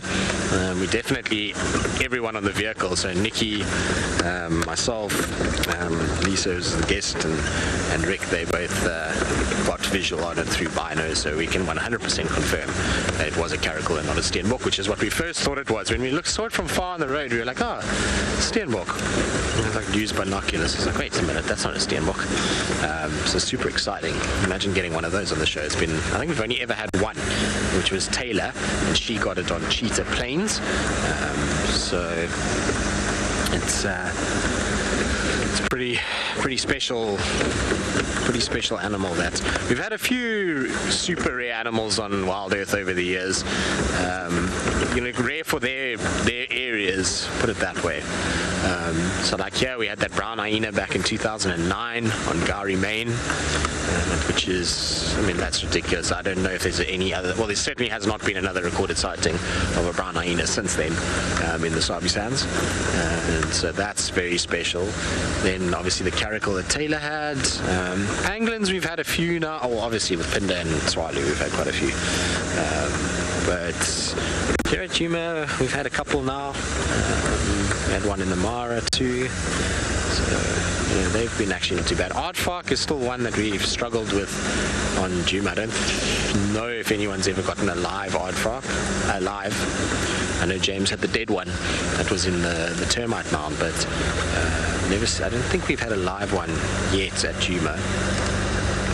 So they can be quite tough. The last aardvark I saw on Djuma is actually right here where we are right now. That was a very, very cool sighting. I'll show you now where it went. It ran across from here out of this little block, and then across and up this termite mound on the right hand side here.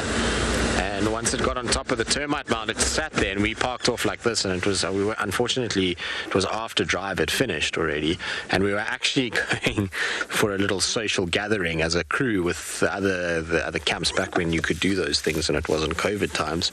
And so we were in a private vehicle. There was no way to even broadcast it, but it went up on that mound, sat on top of that mound, and then ran down. But it was there for a while, maybe like 5 minutes on top, and then down in there. And this block to my right here is aardvark central from an aardvark burrows point of view. There are aardvark burrows everywhere inside here, but we just don't get them. You see tracks for them, you see signs for them every morning, but we're just not out at the right times. They're late evening animals.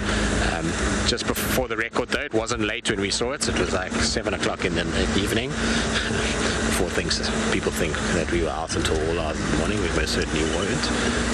But yeah, it was early hours. Oh, hello zebras. We'll just catch up with these guys, see if we can get a view.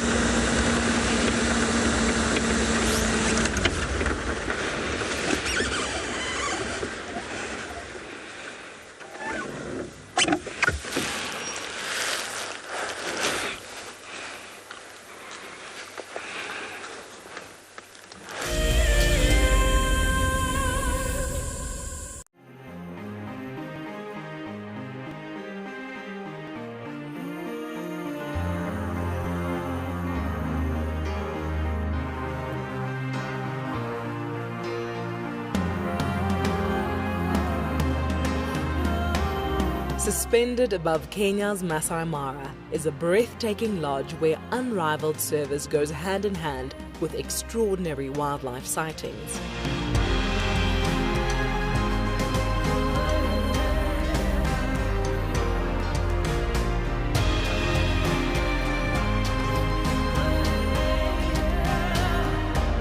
Ngala Mara offers a quiet place where guests have the opportunity to reconnect with the world again. Sign up to be a WildEarth explorer before the end of July, and you and a friend could win a 3-night stay at this award-winning lodge. WildEarth Explorers, it's in your nature. My name is Moritz, and I come to you live every day from Tswalu Kalahari here in South Africa. My favorite thing is probably the predators. And as you can see, we're looking at some of them right now. These are the kings of the Kalahari. Spending time with the cats, it's just a privilege. And I love their behavior, you know, the more that you look at them, just the power and the sheer beauty and elegance of them. Catch up with the guides daily here on WildEarth. Goodness, look at its wobbly legs. Oh, I don't believe it. I can't believe we've actually seen it. Oh my goodness. Oh, careful, careful, careful. Oh no. Oh, it's okay, little one. Okay. Expect the unexpected here on WildEarth daily. Hi everyone, my name's Daniel Fisher and I'm going to be your guide this afternoon. I'm looking really forward to taking you through and showing you all the beautiful places here at andBeyond in Ngala. If you have any questions, please register on our website. Once registered, go to the live page feed and post your questions underneath the live feed. Join me on my next safari through andBeyond in Ngala on WildEarth. Send me live questions through the WildEarth website and I'll answer them live from the African bush.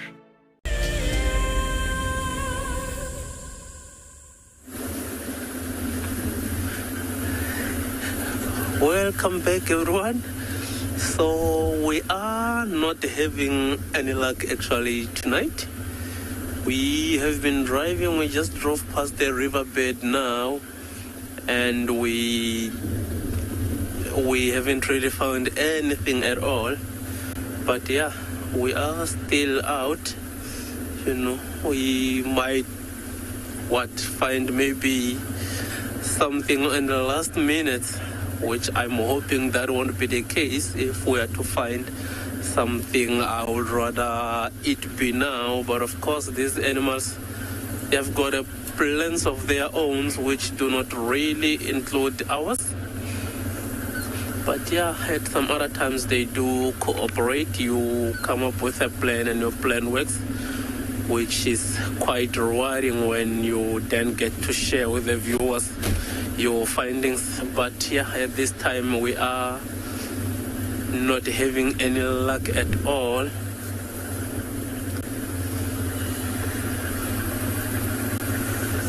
So I'm just hoping, since we are driving on the road here, that maybe one of these predators that actually sent Mark while patrolling, if we can find them maybe doing that along this road, it will be quite beautiful to watch.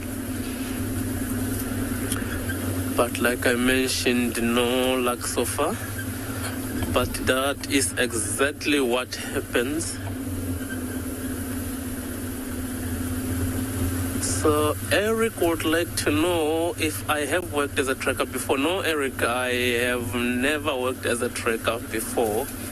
So that lately that I know about trekking, I'm still trying to perfect each and every day. There are some tracks that now I've got glued to my mind that when I see them I can tell you which or what animal have moved here. So I have never really worked as a tracker. It is one of those skills that I'm still looking to sharpen, if I can put it like that. Because you need a bit of trekking as well. So there are, like I mentioned, some tracks are quite easy. I've got those that I can see that what kind of an animal have walked somewhere, when ago it might have walked there. So those are the sort of things that I am now think that I'm pretty confident in. But the actual tracks, especially the tracks of these small creatures,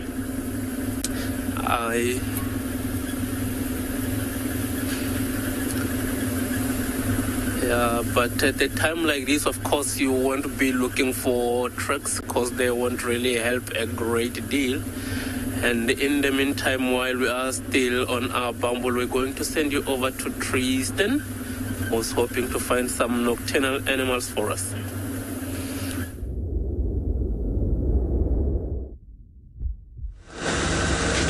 Right, So we're just bumbling up towards quarantine. It's that time of the day where we kind of heading home. I'm going to try and see if there's anything on quarantine itself. Just quickly want to sort out a battery on my radio, because Gwen, if you're asking me anything or telling me anything, I'm not going to hear you. There we go, BK. Thank you. So I'll just try and swap batteries on my radio with BK. Hopefully that will allow me to hear you again, Gwen. There we go. We've got battery on that one. I don't know why we've burned through 2 batteries on our radio this afternoon. Must be the short amount of time between drives. Sometimes I don't get a full charge in. I can hear you now, Gwen. No worries. I've swapped batteries out, so we're all good. I can hear you and should be able to hear you for the remainder of the drive, which is good news.